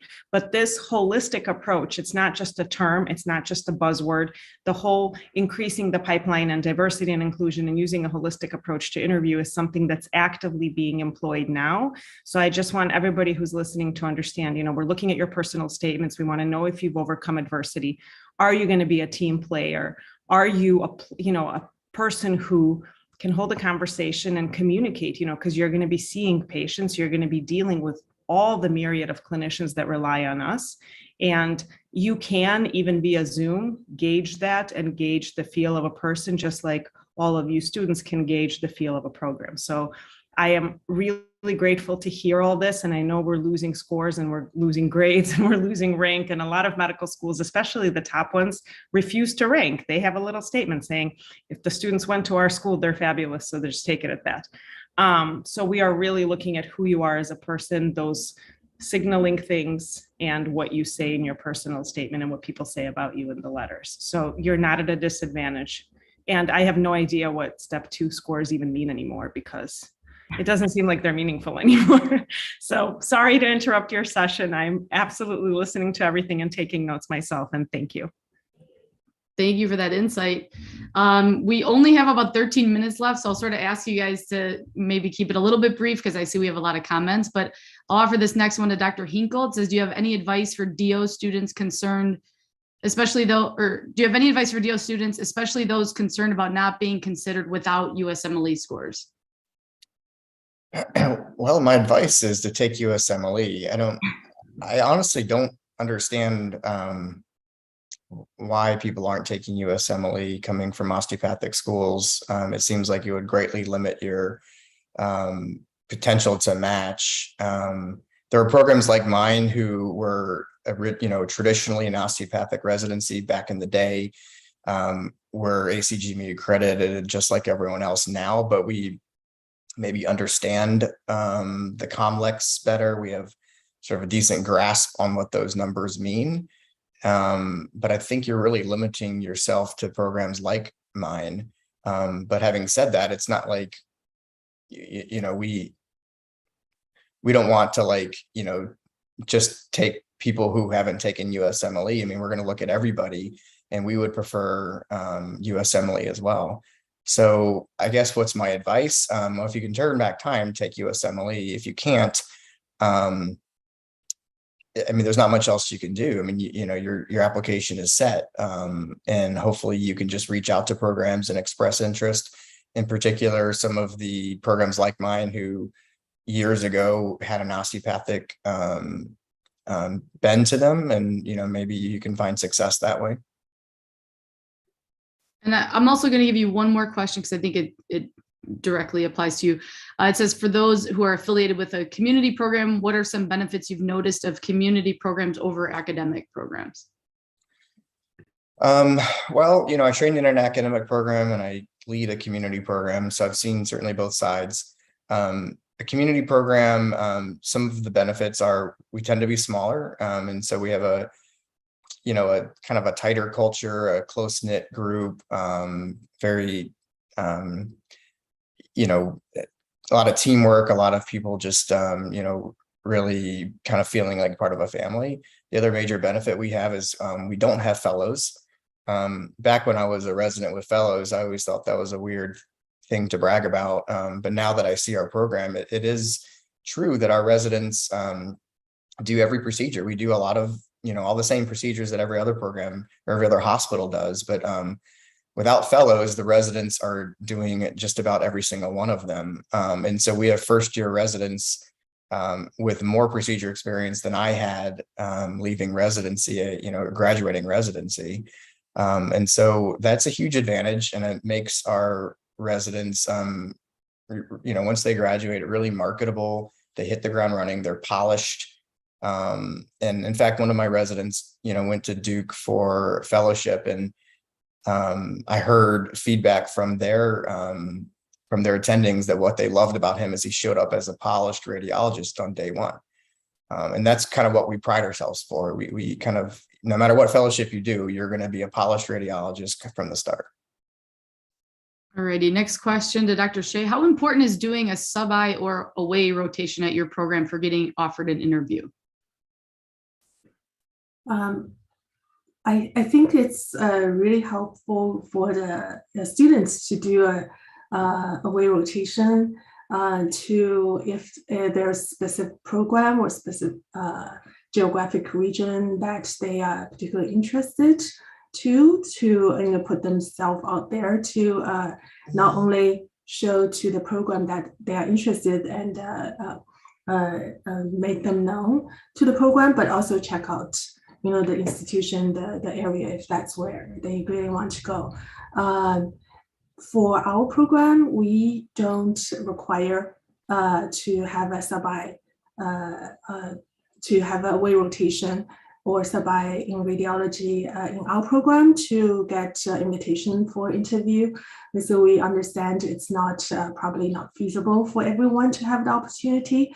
And so if you can, I think it can be beneficial, but if you don't have the means, the time, or the financial means, that it's not something you have to worry about. But there are always ways for you to communicate to the program that if you are really interested geographically, or get to know the radiologist attendings through various national conferences or local conferences or networking, things like that. If the purpose for you to do a way rotation is to present yourself, also to get to know the program. Thank you. And Dr. Griffin, there's a question about if some of your research projects are not related to radiology, how is that weighted on applications?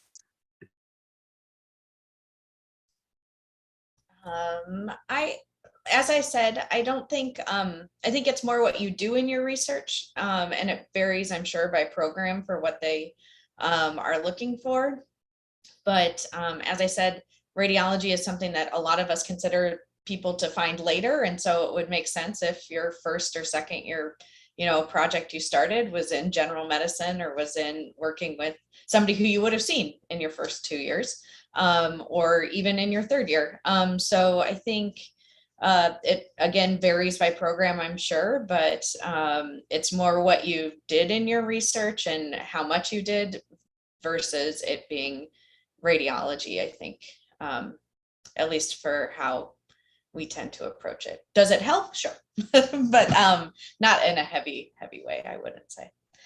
I think where research is really helpful and it being in radiology would be probably more that networking and that mentoring piece, and that research is a very good way to have a mentor. And if you do radiology research with a radiologist, then they can connect you with their network also. So again, it's kind of a small group, as Olga said. So there's a question directed directly at you, and I think you've touched on this a little bit, but if you want to answer, how many research items do successful applicants possess? Yeah, I actually don't have like statistics on that. Interesting. That could be an interesting project, I guess. But again, I think that really moving in this direction of holistic candidates and things, it's not that you have to meet a certain mark. And there are people who are interested in different things. Like, you could not pay me enough to do bench research again, right? But I do enjoy quality work, and that might be a different project. And a longitudinal project where you're actually working on prospective things and consenting patients and stuff is going to take different amount of time and have different output than if you get involved in somebody's lab and all of a sudden you're the middle author on a bunch of papers because you did some things. So I wouldn't say that there is a certain distinct benchmark or cutoff for how much you need to have. And I would say it's going to be unique to who you are and what you're interested in. And I think the whole interview process is as much about you finding the place that's right for you as us finding the applicants that are right for us. And we really want you to end up in a place that you can shine. And I'm amazed every year that the match works. So it's pretty cool. So talking about fit, I'm going to give this one to Dr. Hinkle. It says, with virtual interviews, what advice do you have for current M4s interviewing and trying to figure out if a program is a good fit for them?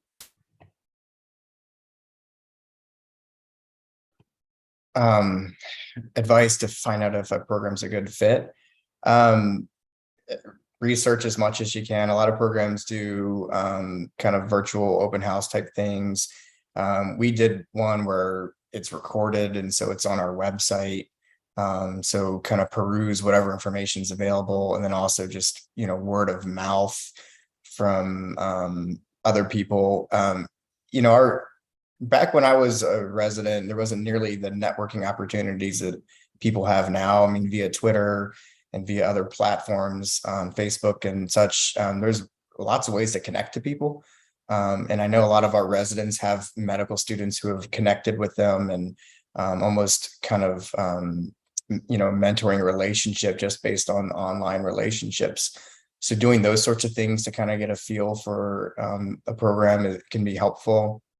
And otherwise, you guys are dealing with this sort of same thing we're dealing with. It's hard for us to kind of determine fit of our applicants similarly. And, we all just have to kind of do the best we can and kind of read between the lines and take a leap of faith. No doubt we have residents starting our programs who just are different than the way we remembered them on interview. Not necessarily bad or good, but it's really hard to assess. And it was hard when they were coming on site as well. These are just snippets of time. And so, just processing all of the data available is important. Alrighty, thank you. I'm just going through some of the questions here. It looks like we're getting some answers from people. Let me see if there's anything we haven't answered here. Okay, here's one that's sort of a new topic for Dr. Shea. Have you guys been using the meaningful experiences section of the ERAS supplemental application? Seems like adoption of the supplemental application sections is very variable. Yeah, so this is the first year that we are having the supplemental application, and all, including myself and my faculty colleagues who are involved in the process, we do feel this is very helpful, and including the meaningful experience section. Not everyone put in the short essay in that section, but I think whoever put it in, that we did go through it, and we enjoy reading it, because they did, in addition to personal statement and our experience and CVs, that did bring out the special unique aspect of the candidates. So I think this is definitely helpful, definitely a very unique aspect, and I'm sure that will be mentioned and all discussed during the interview. Alrighty, it looks like we only have about 2 minutes left, so I'm going to give 2 more questions here. This one's for Dr. Griffin. Are applicants truly at a level playing field after being offered an interview, or do scores, academic background still influence baseline rank order? I would imagine every program does it differently and has a different approach to how they put things together after the interview. So that's a very politician answer for you. A lot of hand waving, magic box. But I would say that different places I've been, the consideration has been, look, we wanted to interview this person, so we thought they were strong enough to be here. And now what do we think after the interview? So in that way, I guess it is level playing field, but I think all programs look differently at how they end up filling out their class and things like that. So I think there still is shifting. And then obviously after the interview, that doesn't mean you're going to love us. So it also matters after you interview to communicate with those programs or that program that is kind of what settles up to the top for you, I think, because things do still move around. Great. And I know there's a lot of questions about foreign medical graduates, where there is going to be a session on that later at around noon. So if you guys want to stick around for that. Our final question will be for Dr. Hinkle, and it is, do you have any tips for interview day success tips and maximizing the interview? Be prepared, make sure you've reviewed the information that you know about the program. And can kind of speak kind of intelligently about sort of what your fit might be in that program.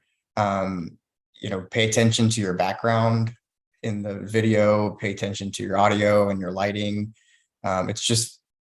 We try to give people a pass on the AV stuff, but at the same time, it can be very distracting. I've seen some where they must be on like a card table because they're, the camera is shaking as like they're, touching something, or other people with just kind of bizarre backgrounds and stuff. So just kind of pay attention to that stuff. It sounds basic, but it can be pretty meaningful for us to see what kind of effort people put into sort of the way they're presenting themselves. Great. Well, thank you guys. This was a huge success. We had a ton of great questions. I see you guys still have some questions. Feel free to put them in the chat. I'm sure we could get to them eventually, but I will send this back to Dr. Jawahar or my colleagues over at Loyola, Dr. Almued or Dr. Fang.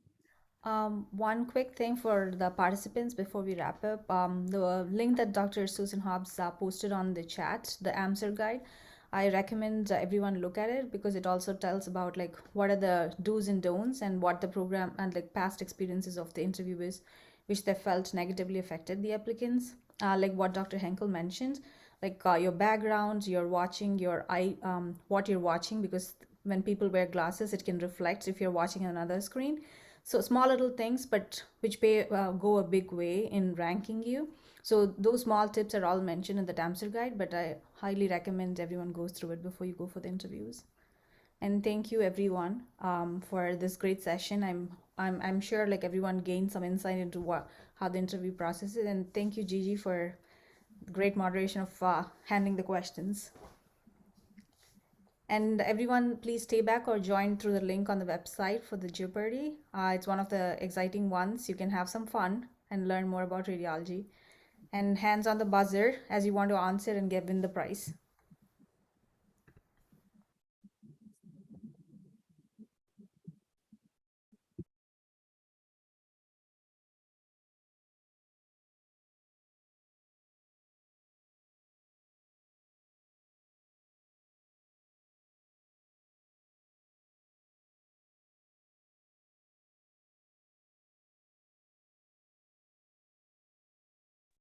All right. Can you guys hear me? Yes. Yes, Allah. Let's see. How do I show my video? I mean, you guys probably don't want to see my face, but here we go. We can pin you. I can ask Torrance to pin Oh, you. no, I think I got it. And can you make it screen like Big screen, yeah. yes. Or, it's saying it can't share my video. So it's okay. You guys aren't missing out on much, but I have my colleague here, Melissa Fang, Dr. Melissa Fang. She's going to help me out. So there's a lot of you guys. So this should be kind of exciting. I'm gonna present these questions or like Jeopardy style. And Dr. Fang is gonna help me keep track of like the points, as well as what a category and link has been selected already. You guys could just in the chat, like raise your hand as like a buzz in and then give your answer. And we'll try to keep track as best as we can.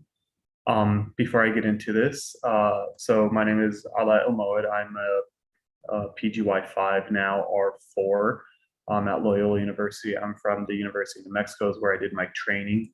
And I am excited to move on. I'll be doing MSK at the University of Washington in Seattle. And then I'll let Melissa, Dr. Fang, introduce herself. Hi, everybody. I'm Melissa Fang. I am an R1 at Loyola, and I also happen to be from the University of New Mexico, but unfortunately, Ala and I had just missed each other while we were going through. That's also where I did my preliminary year in internal medicine, and now I'm 4 months into R1 and loving it a lot. All right. I can't see the chat. Oh, here we go. Sorry. It's been a while since I've used this. I also did my PGY 1 in surgery. So if any of you guys have any questions, you guys could contact me about that. I recommend surgery for everyone, but that's my bias. All right. So Melissa, you could see my screen, right? Yes, I can. All right. So we'll go ahead and get started. Jeopardy. And Yeah, I like Las Cruces too, but I'm from Albuquerque, so technically I hate you guys over there. Anyways, what was I gonna say? This is, very laid back. Don't be shy. If you get a wrong answer, it's okay. We're all gonna get wrong answers. And if you get a right answer, great. You're probably smarter than me, believe it or not. So let's just get to this. Wait a second. How do I?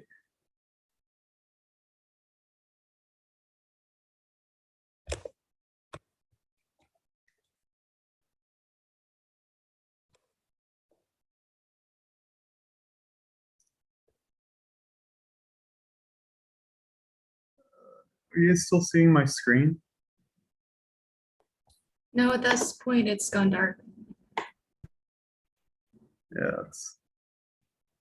it's like struggling, I guess. We can see your screen. Just not the PowerPoint. Here, let's try. You're on the PowerPoint, but not in presentation mode right now.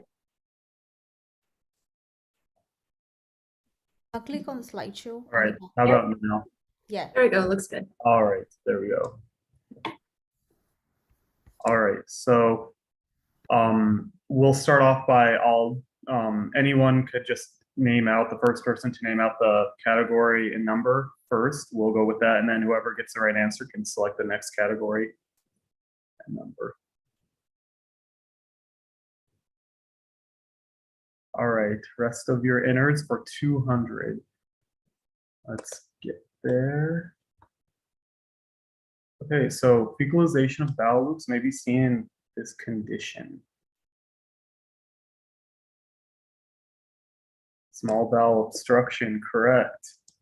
Mir Ali Mazhar, you're correct. So what we're seeing here is we see fecalization, and this is actually in the small bowel. You shouldn't see fecalization like this in the small bowel. And so when you see that much stool in the small bowel, you want to think that there is potentially there is a small bowel obstruction. All right. All right, Mr. Mir, how about you choose the next question?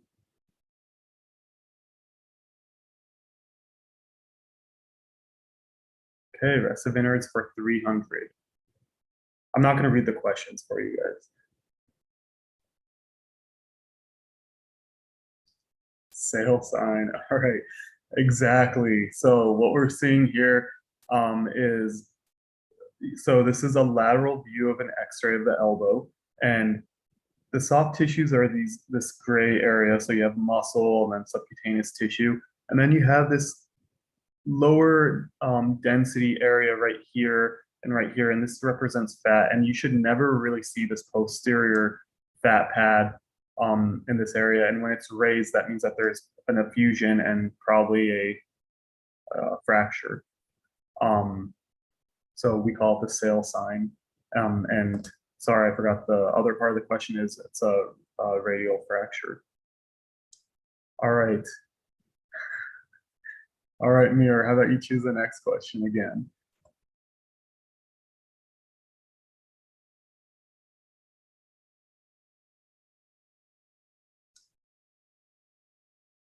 Okay, I'll read the questions out loud. So, getting on my nerves for 100. This can be present with a calvarial fracture and can be either arterial or venous.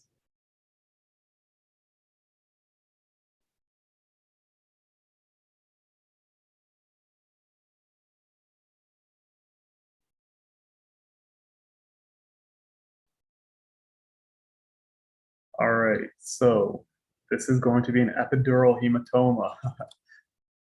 Mr. Mazhar, you're on a roll here. So yeah, what we were seeing was that large epidural hematoma. Most often, the most worrisome. Ali, on my screen, it actually looks like somebody else buzzed in before. Yeah, I think Hari answered first. Oh, did he? Oh, he did. You're right. Thank you. Thank you for picking me. Okay. I appreciate the sportsmanship. Good job. Mr. Hari Lakshmana, and I'm sorry if I'm butchering you guys' names, but yes, you are correct. All right, so I'll have you pick the next question. Can we do past the 5 FR 100? Past the 5 French for 100, you said? 100, yeah. All right. So this vascular implant shown below connects the portal venous system to the hepatic veins. Tips, correct. Okay, so we got Hitsa Shaki, got it correct. And what we're seeing is this guy right here, and this is a TIPS, intrahepatic portal systemic shunt. All right, you want to choose the next one, Hitsa? Okay, pass the 5 French for 200. This vascular anomaly is treated when afferent vessels measure greater than 3 millimeters.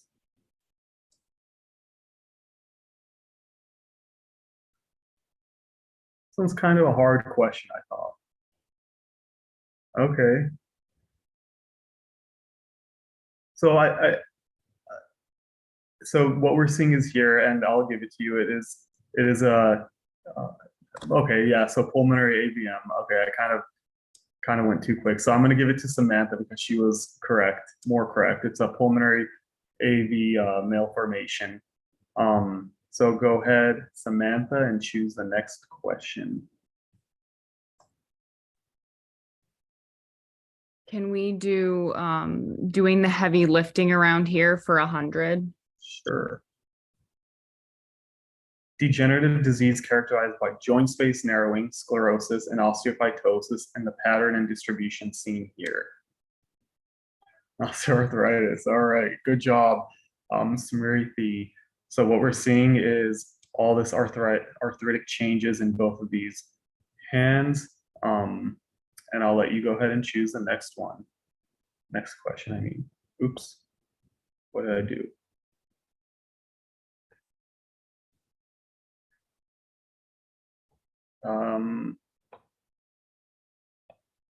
Sorry guys, 1 second. I guess we're gonna do MSK for 200. All right, so white arrows point to this sign seen in the aggressive bony lesions. And no one's got it yet. Codman triangle, exactly, Mary, yay, you got it. And sorry, Samantha, I think not Samantha, Smriti, I chose a question for you, so I'm gonna let Mary choose the next question. And this is Codman triangle. As you can see, there's some periosteal reaction of this elbow, knee, and you could see like layering bone forming in this area, and this usually is seen in osteosarcoma. All right, Mary, you want to choose the next question?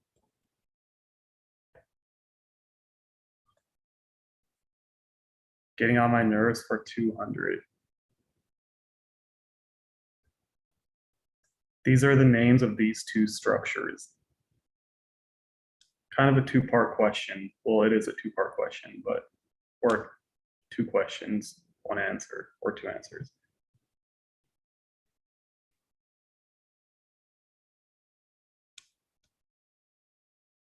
All right. So two answers, guys.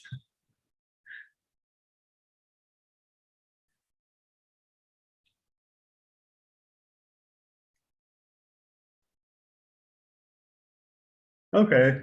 Caudate nucleus, okay. So this one's a little bit hard. So it's pointing to 2 different structures, and it is the globus pallidus and the caudate head. So I'm gonna go ahead and give it to Louisa, because she did get the caudate head, but it was also pointing to the globus pallidus as well. All right, Louisa, you want to choose the next question?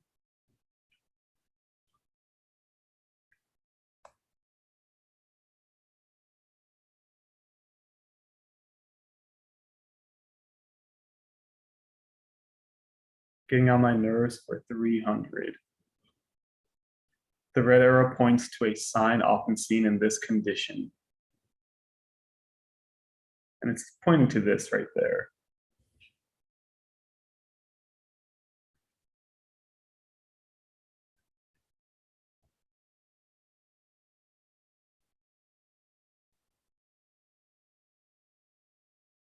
All right. Dense MCA sign. Okay, that's a better answer. I'm sorry. Sorry, guys. So the answer is hyperdense MCA sign. So that little density over there was the middle cerebral artery, and that indicates a thrombus. And then the second picture was showing the infarct that was just distal to it. So good job, Joey. Which question do you want to go for? Next generation 500. Okay. Here we go, guys. This sign is seen in infants and represents dilatation of the proximal duodenum and stomach. Double bubble sign. All right.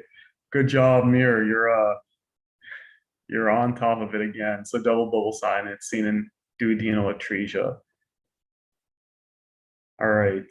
Next question. There's, it's funny. You guys are all really quick typers. There's like board review sessions that we do sometimes across the country, and like you're competing with hundreds of people, and it's insane how fast people think and type sometimes. But you guys are doing really well.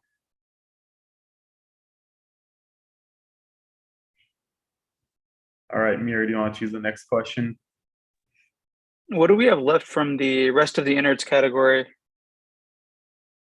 Yeah, sorry about that, guys. The link color is not changing, but Melissa's. Yeah.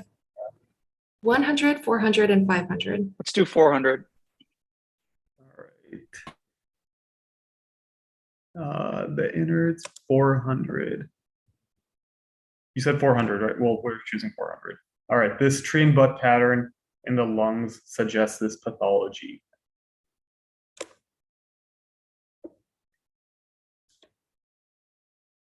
All right, you guys are getting somewhere, but not quite.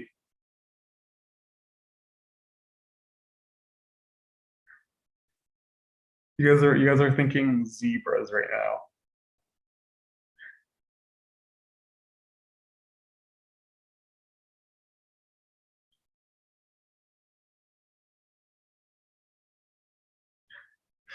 Okay, still kind of zebras, guys. This is when you think tree and bud, an infection is something that you should think of. But that's, I don't know, Melissa, do you think that's a good answer? I think we should take that one.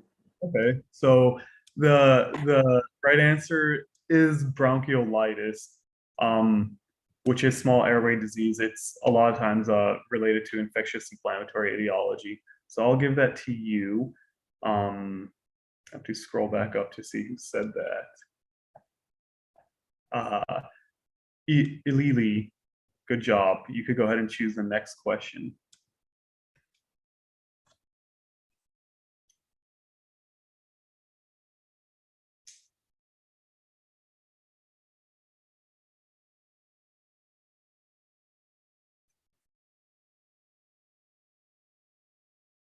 Getting on my nerves for 400. Oops, wrong thing, sorry. These findings are often seen in what condition? All right. Good job, everyone. So MS, and just a follow-up question, does everyone know what they're called?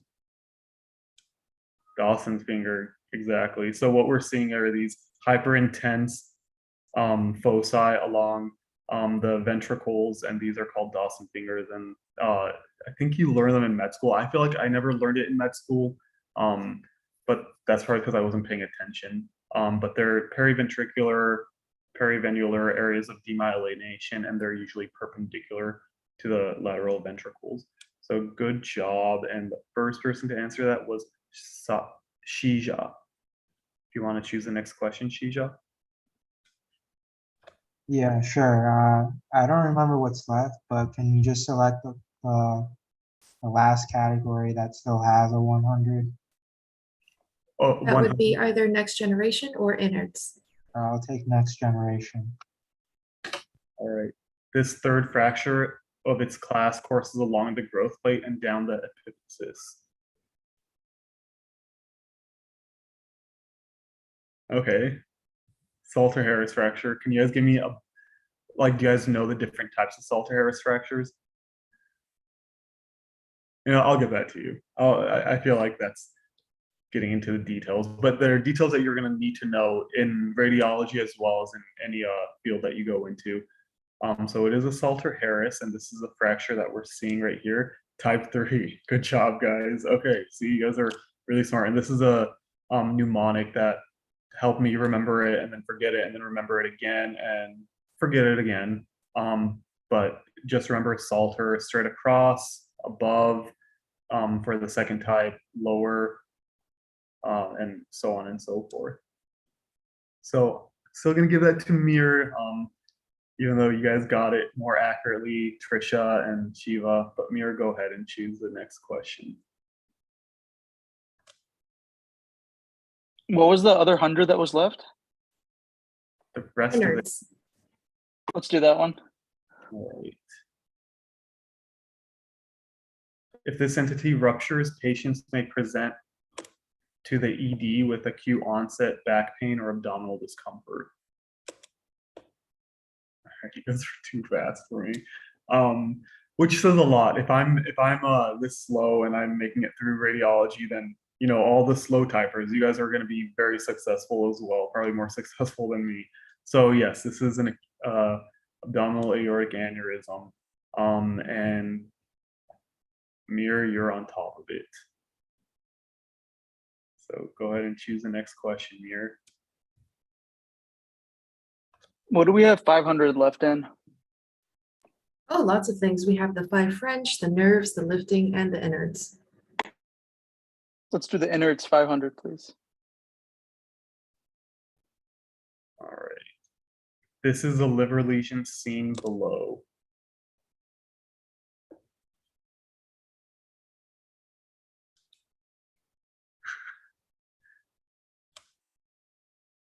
You guys are getting somewhere, but not quite. Not quite HCC. Hemangioma, good job. And you put it as a question too. Samantha, you got the answer correctly. So this is a lesion, and then we have no contrast in this one. Then we have contrast, and this is not quite the arterial phase, but somewhat the arterial phase, and we see some enhancement along the periphery that's not continuous, and it's nodular.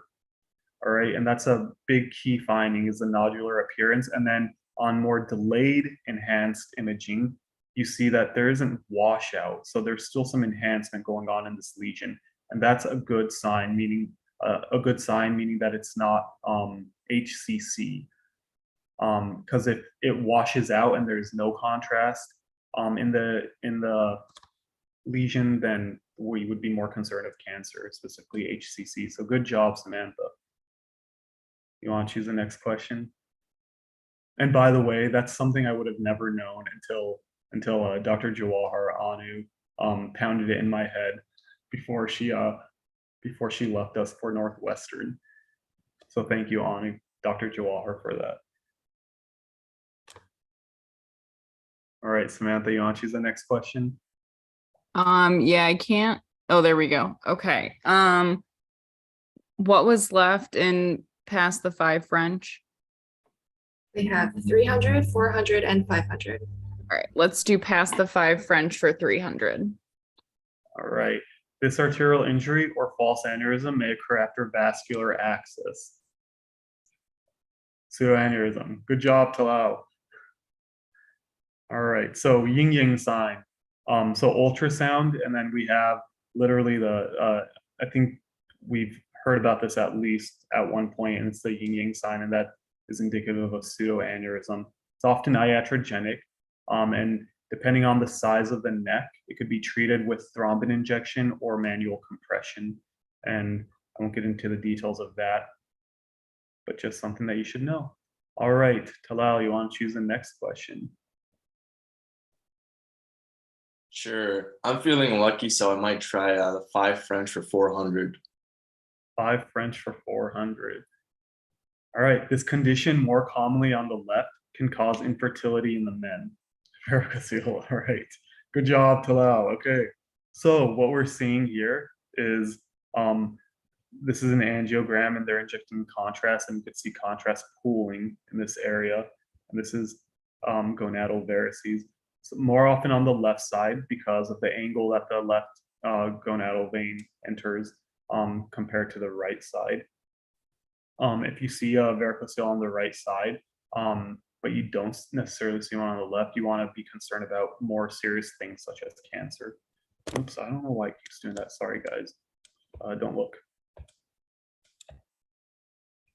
All right. Talal, you want to choose the next question? Sure, I'll try passive 5 French for 500. This necrotizing vasculitis affecting small and medium-sized vessels involves most frequently the kidneys.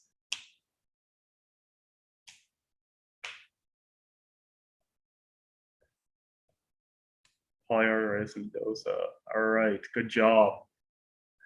So this is polyarteritis nodosa. It's a inflammatory necrotizing vasculitis that involves small to medium-sized vessels.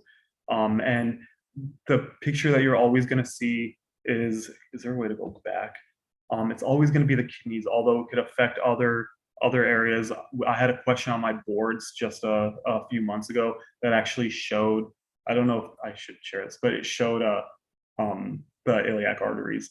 And what you're seeing is like the beaded appearance of these arteries. So good job. If you want to choose the next question. I'm giving the points to Hari though, since he answered it first. Oh, did he? Oh, Yeah, but he's being a great sport. He's saying that Husa can choose the next category.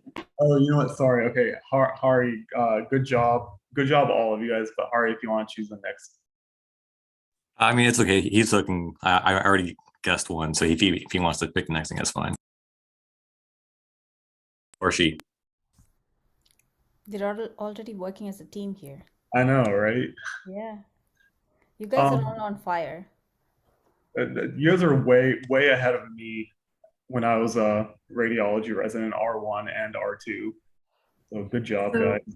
Husa asked which ones are left. We have the 500 for nerves, the 200, 300, 400 for next generation, and the 300, 400, 500 for the doing the heavy lifting.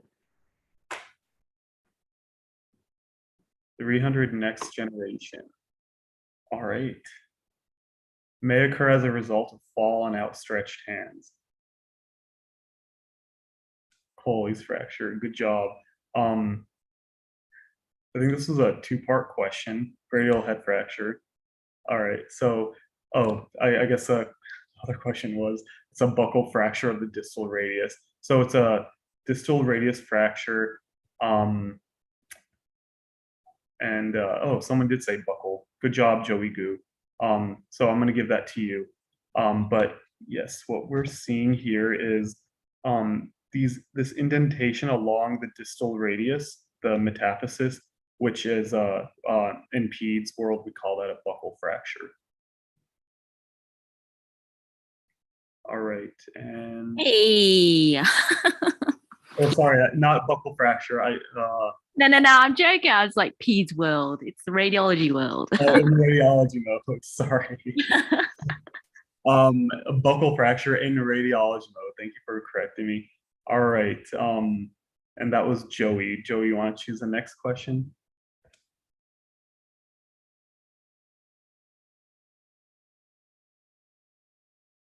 Getting on my nerves for 500.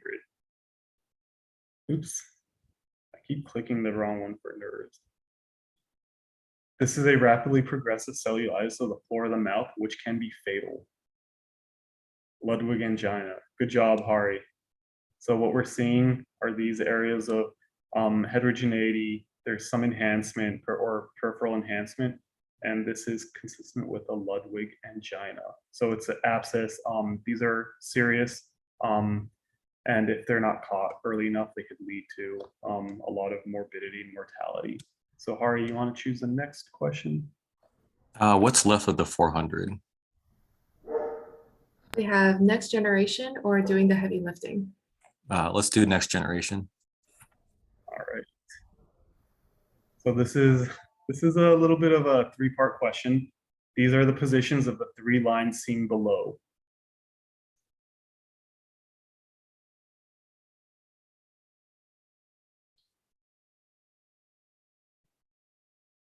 quite a few different lines, but there's 3 that are actually within the patient, within this baby.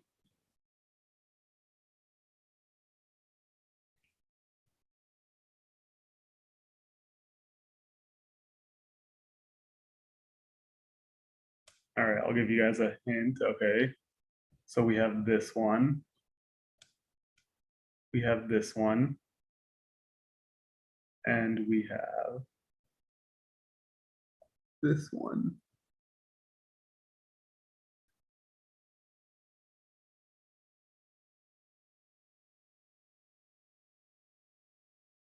All right, so one of them is an NG tube. This one, and that's going into the stomach. And this is an infant, guys. So what other tubes do you have, or not tubes, but lines do you have in an infant?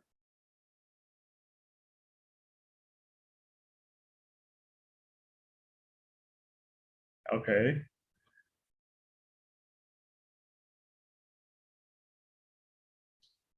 Melissa, do you have any hints you could give them? Someone is on the right path with umbilical. Yeah.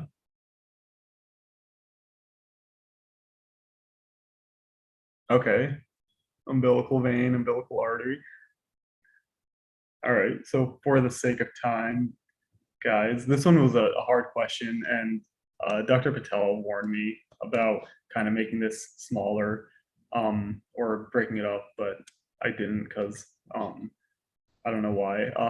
But one of them is an NG tube going into the stomach. The other one is an umbilical arterial catheter, and that should terminate around the level of T6. And then the other one is the umbilical venous catheter, and that should terminate around T10, and that's in the IVC.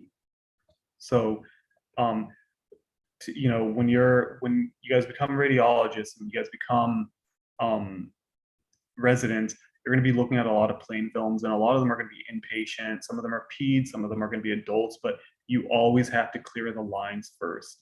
All right, make sure the lines are going in the right place. In this case, it's an infant, but sometimes, like in adults, you'll see lines and you'll think that they're normal, but they're not. Like an NG tube that's not going to gastric bubble, but actually just sitting up here above the diaphragm, and you okay it, you read it as normal, and they start feeding the patient, and it's actually in the lung. So what issue does this infant have? I am not sure. There's potentially a malrotation because we're only seeing small bowel on this side.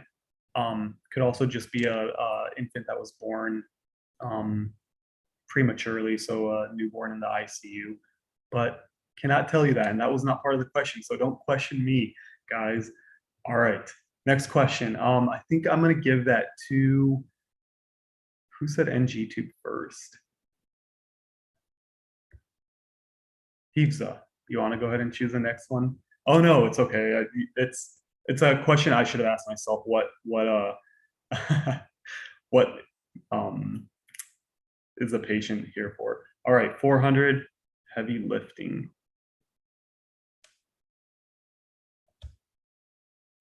These H-shaped vertebral bodies are classically seen in this disease.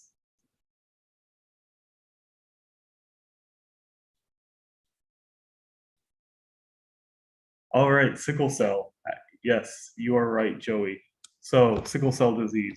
So these H-shaped vertebra, these don't look normal, right? Like they're indented on the superior and inferior end plate, and these are classic for sickle cell. It's not quite ankylosing spondylitis, because ankylosing spondylitis, you're going to see flowing calcifications along the vertebral bodies, and most often along the anterior. All right, so Joey, which questions do we have left, Melissa?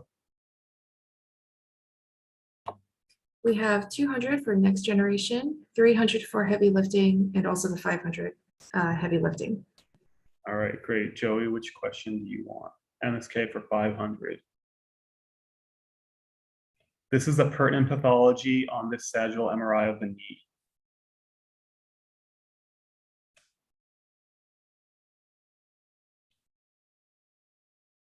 Meniscal tear, okay. a torn meniscus. I think I'm gonna have to give that to Joey. Sorry, Connie, because he. Well, no, wait, no. I think I'm gonna give that to Connie. It's the same thing. You guys are saying the same thing. But I guess the answer I'm looking for is what horn? It's gonna be a posterior horn tear. And sorry, Joey, I thought yours said horn tear. But that goes to Connie. It's a posterior meniscal horn tear, and this is what we're looking at, this hyperintensity seen here. So Connie, with all the smiley faces and frowning faces, you still won it. So which question would you like?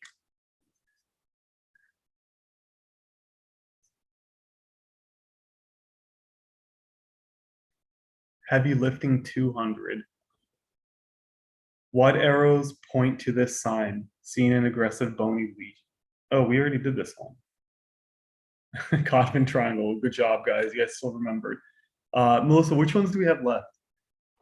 The only one left we have is heavy lifting for 300. Heavy lifting 300. All right, Connie, that's the one that you're going to choose. This soft tissue sign suggests a crack. Wait, we already did this one too.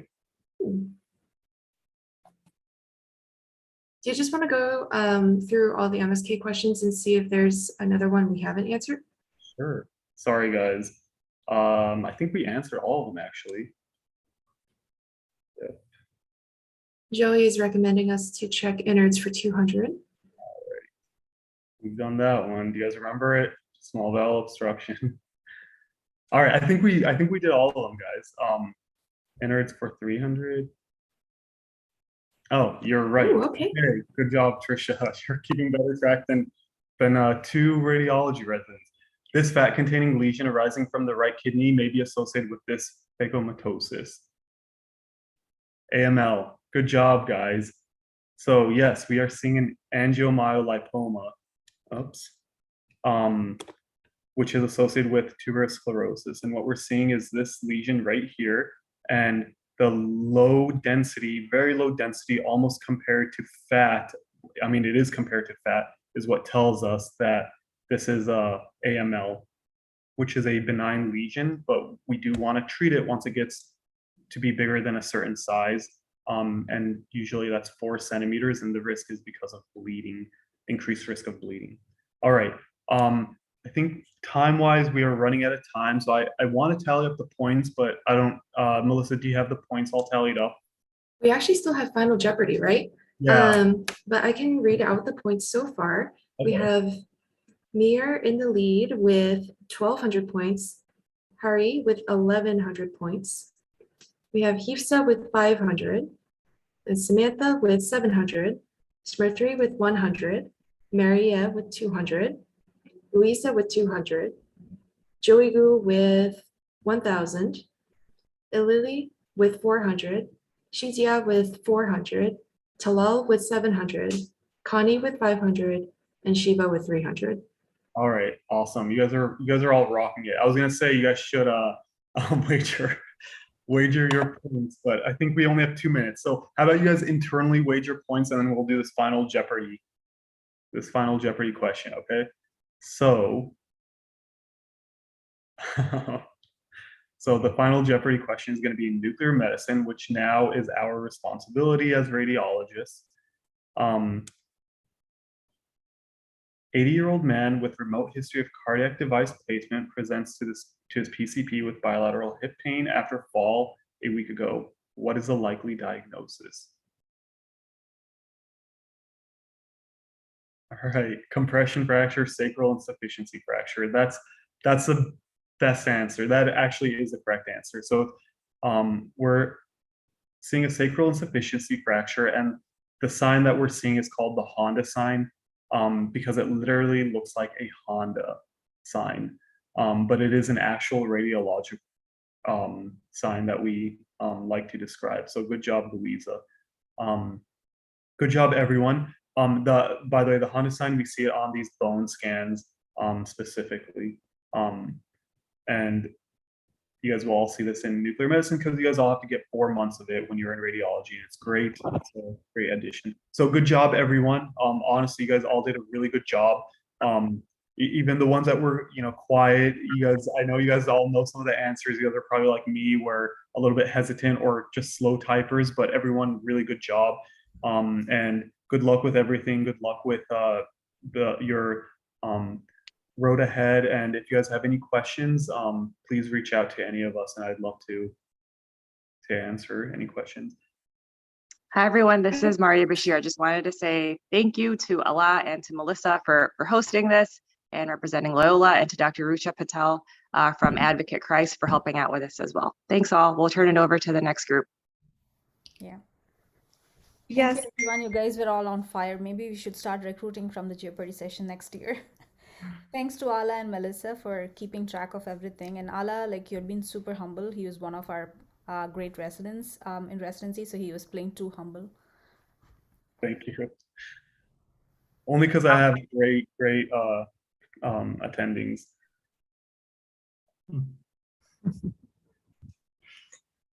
Hi, everyone. Sorry, I can't turn on my video right now. Not sure what's happening, but I do want to introduce Jem Nisoaren. He is one of my partners at University of Chicago. He is also APD of the program, and he is joining us from Turkey from his vacation to do an educational session, because this is totally who he is. He's 1,000% dedicated to teaching our trainees, and I'm excited to learn as well. So please welcome Dr. Aren, who we just called Jem. Yeah, thank you so much. Yeah, I was in the Jeopardy session. It was really very impressive. So it will be really hard for me to run this session, because we just discussed a little bit anatomy, but you just already know a lot of disorders. But I have some interesting cases. Also, we're gonna compare the radiologic anatomy with some cases. So I would like to run this session interactively. I will be very happy if you join with me. Basically, I'm gonna ask some questions, and after that we will discuss what we are seeing here. So let me share my screen. Okay, so can you see my screen now? We can see. Yes. Okay, perfect. So let me open these participants as well. So I'm a little bit in my children's like room. So this a little bit,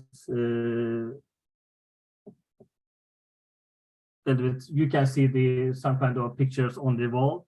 So here is the first case. I'm gonna like scroll this case from top to bottom.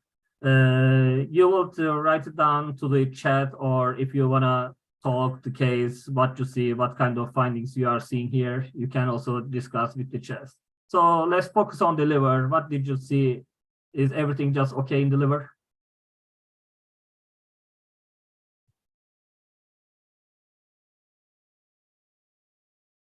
Yeah, there are some classifications. Oh, perfect. Nodular appearing, ascites, yes.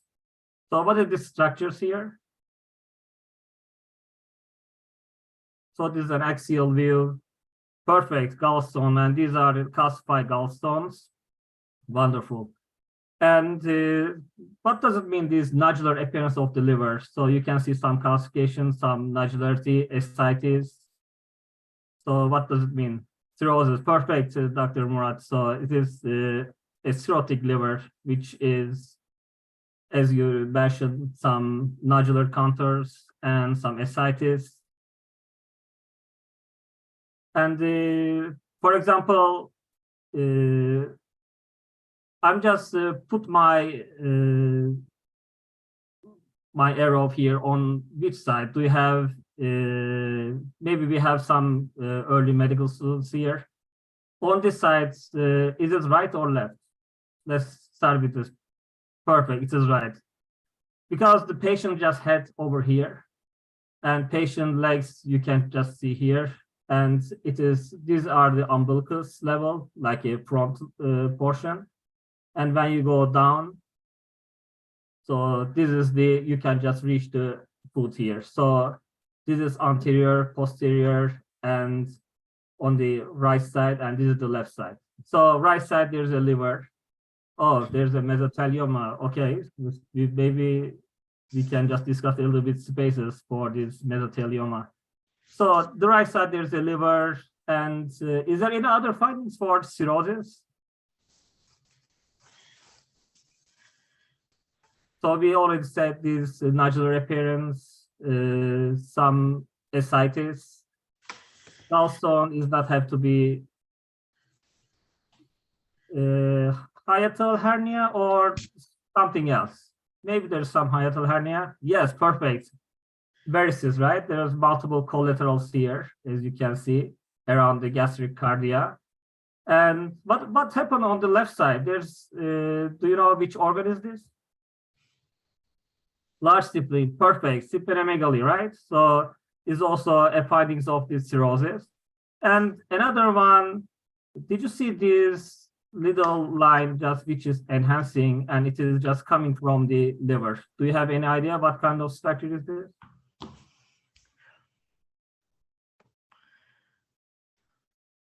Falciform ligament, okay, perfect. Falciform ligament is correct, but what happened to the falciform ligament in this cirrhotic patient?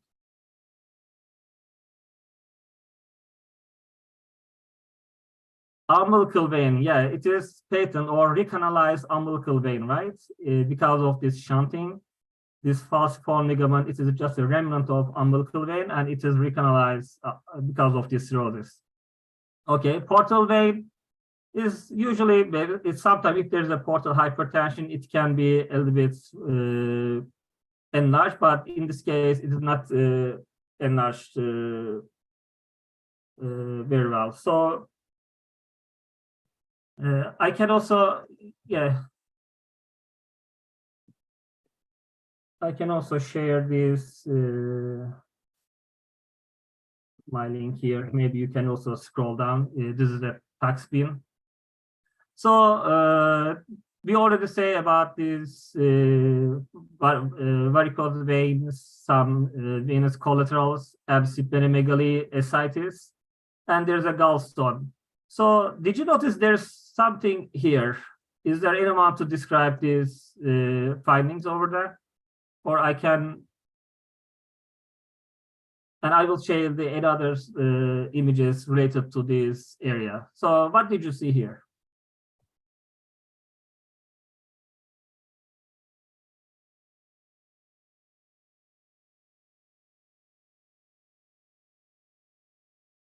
Anyone in the chat? So here, there's some kind of dark round structure, as you can see here. Did you notice that? Perfect. Hypodense nodular lesion. Wow. Okay, let's talk about a little bit segments then. 4B. So 4B is in which side, right or left side of the liver?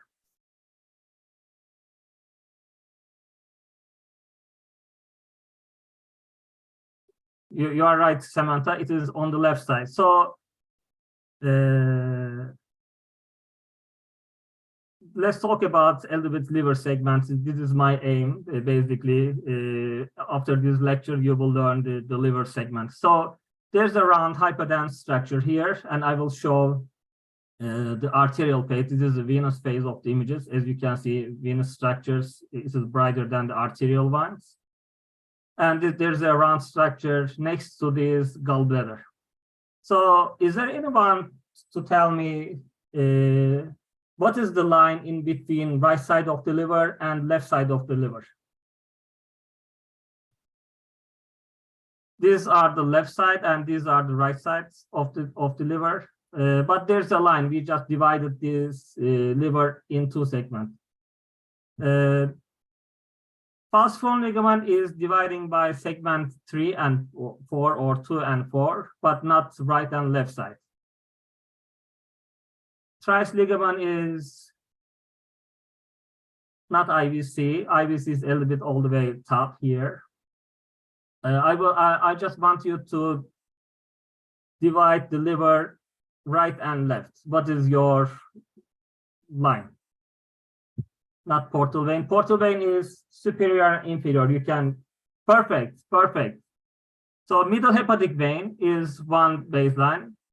and you can just divide. So here, I'm not sure, it is a little bit late venous phase, hard to see, but here is the middle hepatic vein.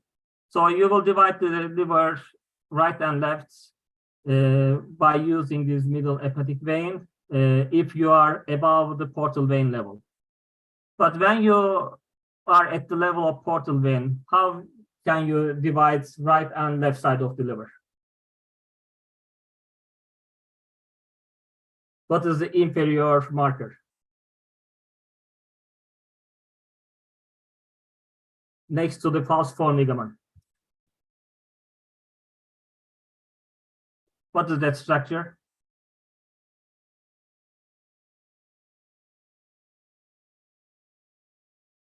Gallbladder, yes. So we just divide the liver right and left if we draw a line from middle hepatic vein, and then you just go all the way down and reach the gallbladder. So right side of the gallbladder is right hepatic lobe. Left side of the gallbladder is left hepatic lobe. Right side of this middle hepatic vein is this area, right hepatic lobe. Left side of this middle hepatic vein is the left hepatic lobe. So let's talk about this lesion, this hypodense lesion. Which side is this lesion? Right side, right hepatic lobe, or left hepatic lobe?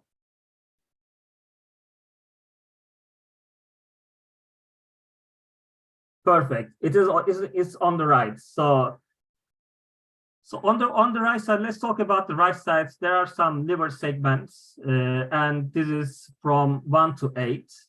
And right side, it is a little bit easy, but you need to know where you started. So in the right hepatic lobe, below the level of portal vein, next to the gallbladder, you will start with 5. So this is level 5. And it is a similar one. It is the lesion located in level 5. And next to level 5, it is level 6. And you just go a little bit superior. And in the superior, very right side, next to the right hepatic vein. So you need to imagine. So this is the right hepatic vein, this one. Right side of the right hepatic vein, it is level 7.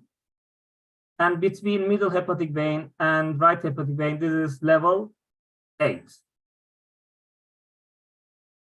Then you just go down. So let's count again. 5, 6, above the portal vein. Portal vein is here, above the portal vein. 7, 8. Any questions about these levels in the right hepatic lobe? 5, 6, 7, 8, basically. Next to the gallbladder, 5, 6. Then you go up, 7, 8. And on the left side, next to the gallbladder and between the falciform ligament, this is level 4. When you below the level of portal vein, level 4B. When you go above the portal vein, this is level 4A. But just next to the left side of the segment of the left side of the gallbladder is level 4. And when you go all the way up, so this is because of the cirrhotic liver, it's a little bit hard because left side is a little bit shrinked. Above the diaphragm in the left side, this is level 2. And below the portal vein, below the level of portal vein, this is level 3. Basically, when you go up, this is 2, 3, 4A, and 4B. It's a little bit complicated. Yeah, I can imagine. So there's a little bit silence in this chat. Any questions about these liver segments? Because this will be the first question when you just started to reading out in a radiology reading room. In the body department, they're gonna ask you, okay, tell me about the liver segments. So on the right side, it is now you just know it's 5, 6, 7, 8 is the liver segments. Okay, So let's talk about the spaces here a little bit. We have a peritoneal space, and there are some kind of lines in these peritoneal spaces. So next to this liver, do you have any idea which spaces is this fluid seen here on the right side, next to the liver, below the diaphragm? This space.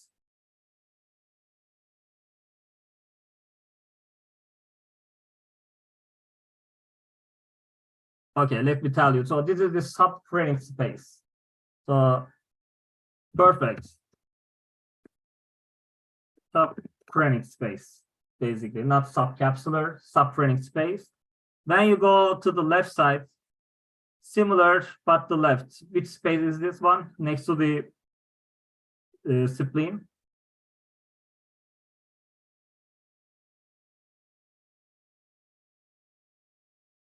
This is right subphrenic, and this is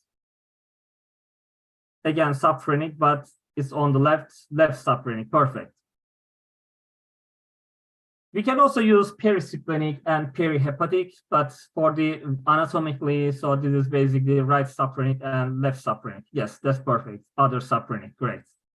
So let me ask you a little bit tougher question here. So in between, so this is the pancreas, right? As you can see, it's in the middle. This is the pancreatic head, pancreatic neck, pancreatic body, and tail. In between this pancreas and stomach, so this is the stomach, this space between the pancreas and stomach, do you have any idea what kind of space is this? The name of this space as the arrow pointing out now. Wonderful, Stephanie, perfect.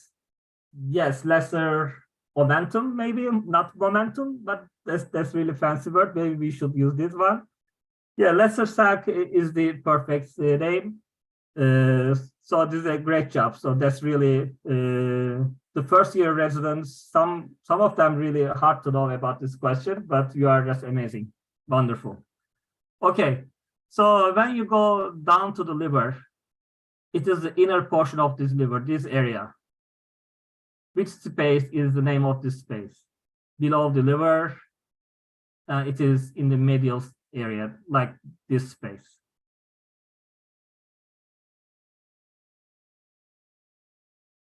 Epipoic is a little bit, not the name. Epipoic, there's like a recess, but it's not the epipoic space.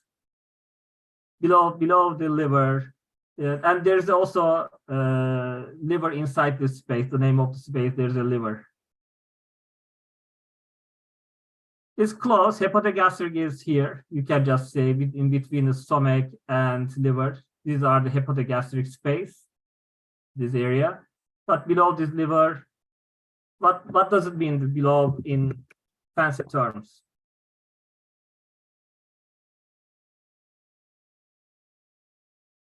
Yeah, Morrison porch, yeah, perfect, subhepatic or infrahepatic recess. Wonderful. So this is the infrahepatic recess.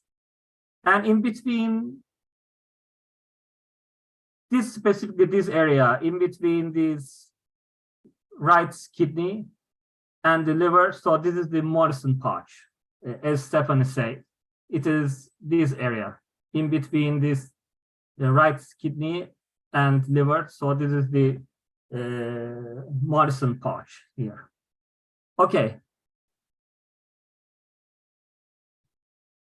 Let me tell you about, so this is the venous phase images. So we just get these CT images in some kind of different phases. If we want to show the arterial phase, we will give the contrast and wait for 25 seconds and get this arterial phase imaging. If we just want to see much more venous structures, we will just wait a little bit more, and we will just see the venous structures. And these rounds, hypodense lesion in a cirrhotic liver. What is your differential diagnosis? In this venous phase, hypodense round mass in cirrhotic liver? What is your differential? HCC. Is there any other differential?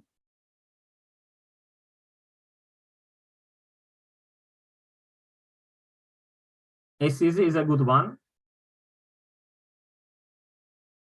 So how can you just differentiate from, yeah, cholangiocarcinoma? Hemangioma, they usually seen like the same in the late phase, same as the liver parenchyma. Adenoma, yes. FNH is a good choice, but FNH we usually see the same, like it just follow the liver parenchyma on these phases. And I'm gonna show you these other images now. Let me stop sharing, and then I will show you the other one.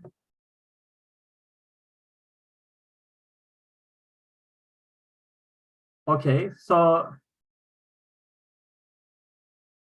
this is the arterial phase images, and I'm gonna share this one again. So this is the arterial phase images, same patient, and this lesion, how does it look like now?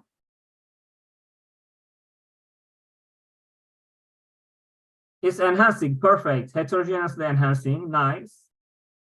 Where is the enhancement? It is the entire lesion is enhancing, or some portion is enhancing?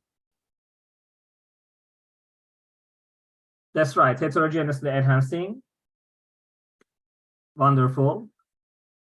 It's not a portion of the, oh, is there any ring enhancement or not? Ring enhancement is just only the margins, but we can also see some kind of enhancement in the middle of the lesion, right? So we call this one a central enhancement.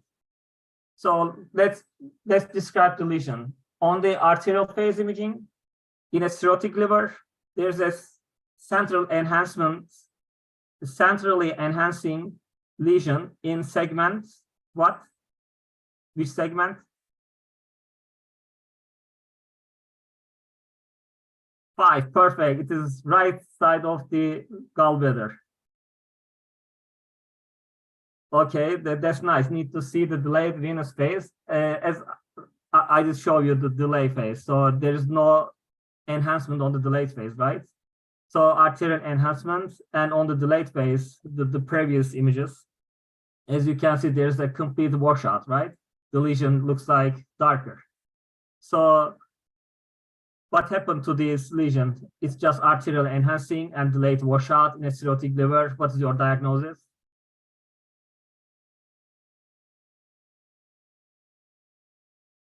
So there's a word, there's like a nice quote. In a cirrhotic liver, there is no good guy living there. All these bad guys living in the cirrhotic liver. What is the most famous bad guy in the liver? Artery enhancing and delayed washout. Yes, that's correct. I think Dr. Murad is also guessed this one, HCC. So this is a very classic HCC, and on the arterial phase, it is just enhancing, and the delayed phase, it is just washouts, and in the cirrhotic liver. So this is basically LIRES 5 lesion, as you can just search. So it's a little bit out of from our topic, but there's a classification, this LIRES 5. So this is a very classic HCC, and in the cirrhotic liver, you are doing a great job. Perfect. So let me ask you another, let me share another case to you.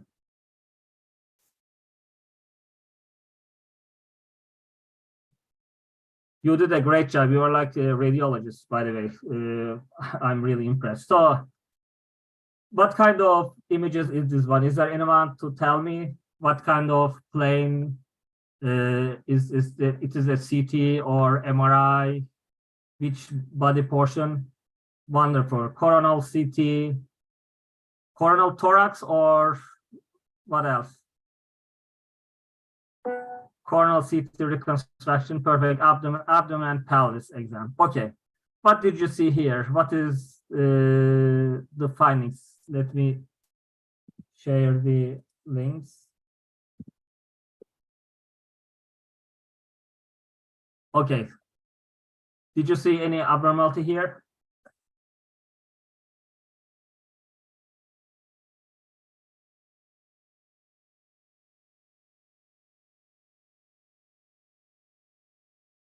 Just tell something, anything. Wonderful, small bowel dilatation. So do you think it's a diffuse small bowel dilatation or it is just a focal area?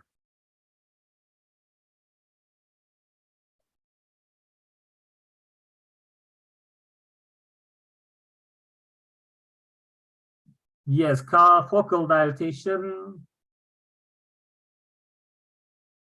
Okay, where did you see the transition point,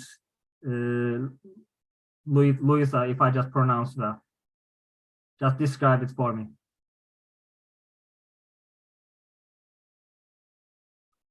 So basically, when you are just thinking, I'm just gonna say a couple of things. So there's a diffuse dilatation of the small bowel loops here. So usually it is 3 centimeters in the normal phase, but I'm sure this is more than 3 centimeters. And all the bowel loops just dilated in the small bowels. And in between the small bowels, I did not see any transition points. Pelvic region. So pelvic region, so you can see there's air in the rectum, right? There's an air. So at least if it's a obstruction, at least it's a partial obstruction. So basically, there's no transition point in the small bowel, but there's a transition point somewhere else. And somebody just say calcification ascending colon. So these are looks like calcification, but it's likely from the old contrast material just inside this column. So all this bright structure, it is oral contrast. Here is that there's no calcification, but is it because of the oral contrast? But cecum is dilated or not?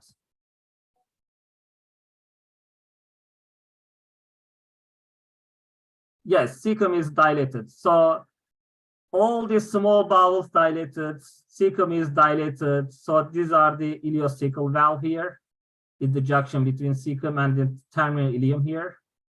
These are all dilated. So where do you expecting to see any abnormality then? What will be the transition point?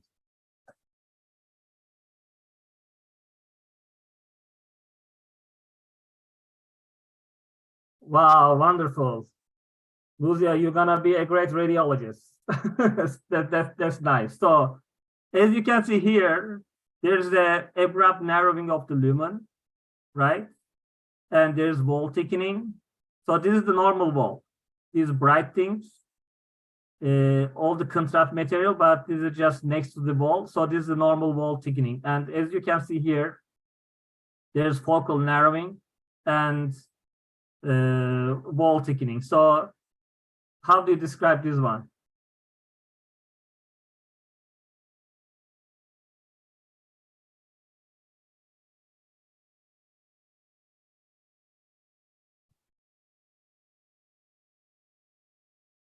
Yeah, there's a concentric narrowing here. And who to say like a fat stranding? So there's a fat stranding here. And at the same time, there are some small, what kind of structure is this one? Do you have any idea what is this round structure?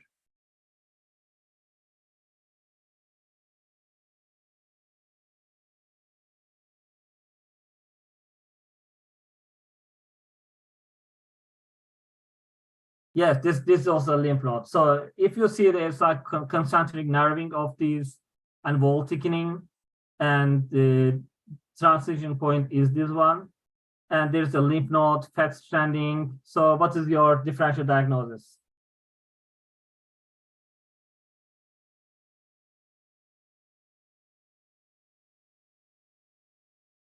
Yes, wonderful. So this is a colon cancer case. As you can see, there's a short segment, focal narrowing and wall thickening, and there's also some fat stranding and lymph nodes. This is highly suspicious for colon cancer, and the diagnosis is also colon cancer. Wonderful. And because of this colon cancer, there's the upstream dilatation of the cecum and all these small bowel loops here. A wonderful job. Okay, let me share another view. Just 1 second, please.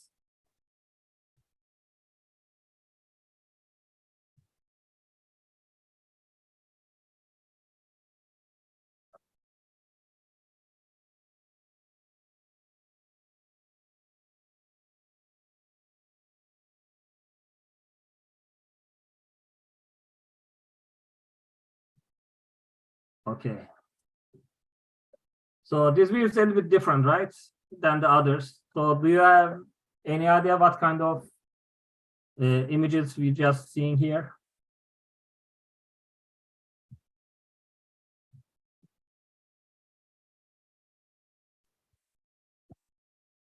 Yeah, there's a gallbladder. Wonderful, MRCP. So did we give any contrast to see this MRCP?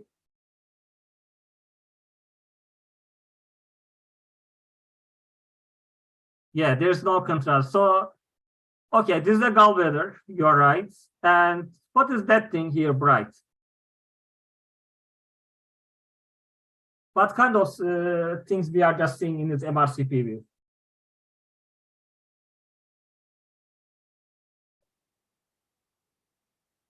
Let me give you a hint. So we just only see stationary water here, just stationary fluids, like a lot of fluid inside the gallbladder, and it is not moving.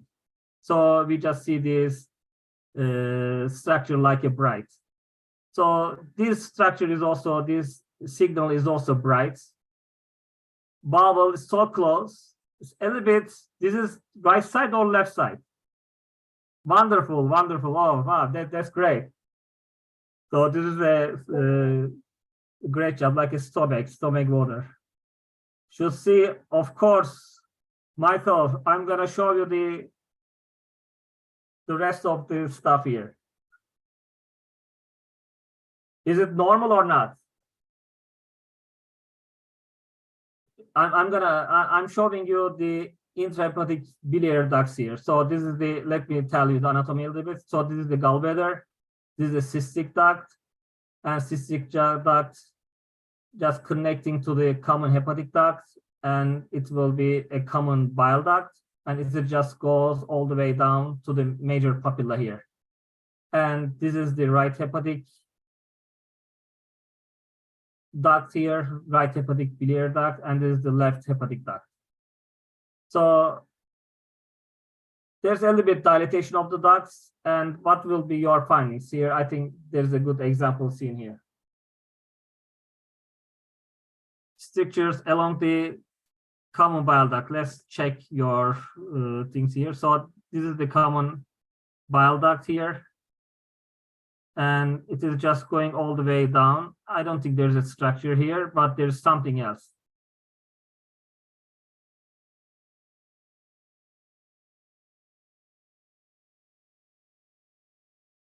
Wow, Michael, perfect. Yeah, left hepatic lobe, that's really nice. Left hepatic lobe, the left hepatic duct is a little bit dilated, and it is more than the others. But there's also a specific sign, and as you can see, diffusely all these biliary ducts here. How about the contours? Contours is okay.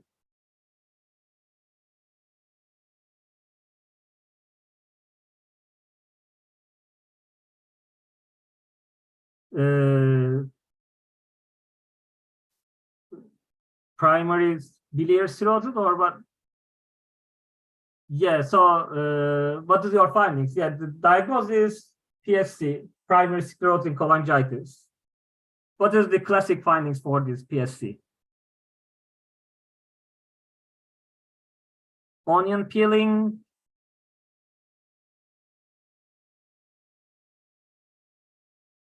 Okay, yeah, bees on the string. So let's look at this area a little bit closely.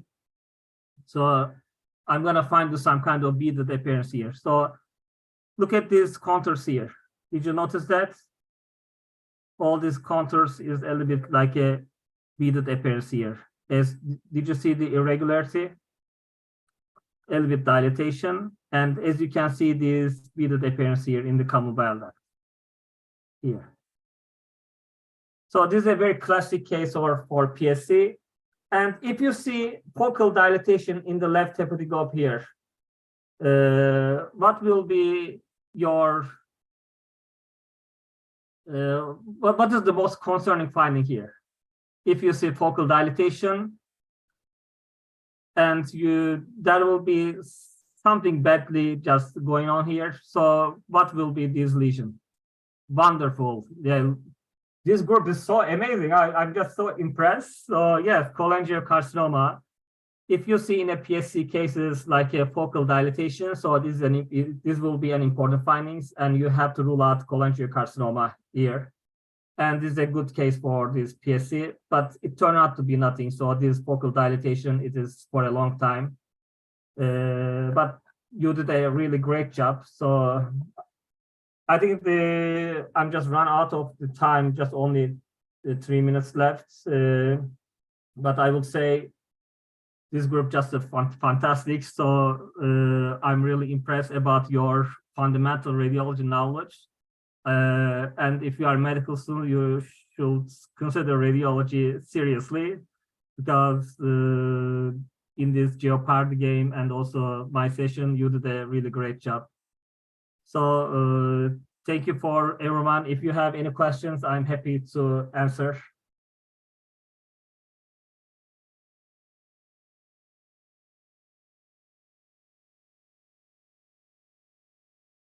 Thank you. At least now you know there's some liver segments in the right hepatic lobe. I'm sure it will be helpful.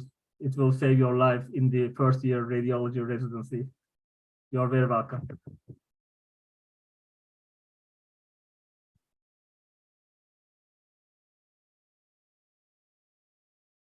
Olga, are you here, or what will be our?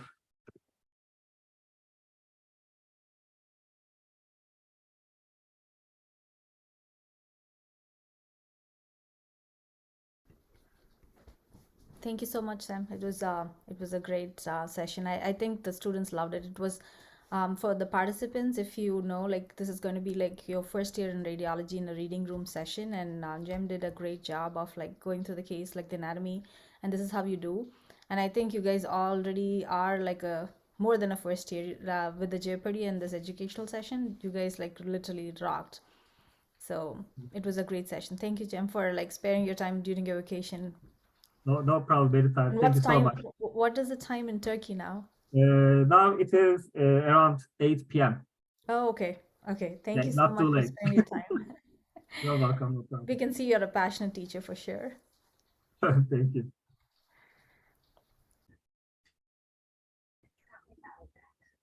Hi, thank you so much. That was awesome. Thank you, Olga.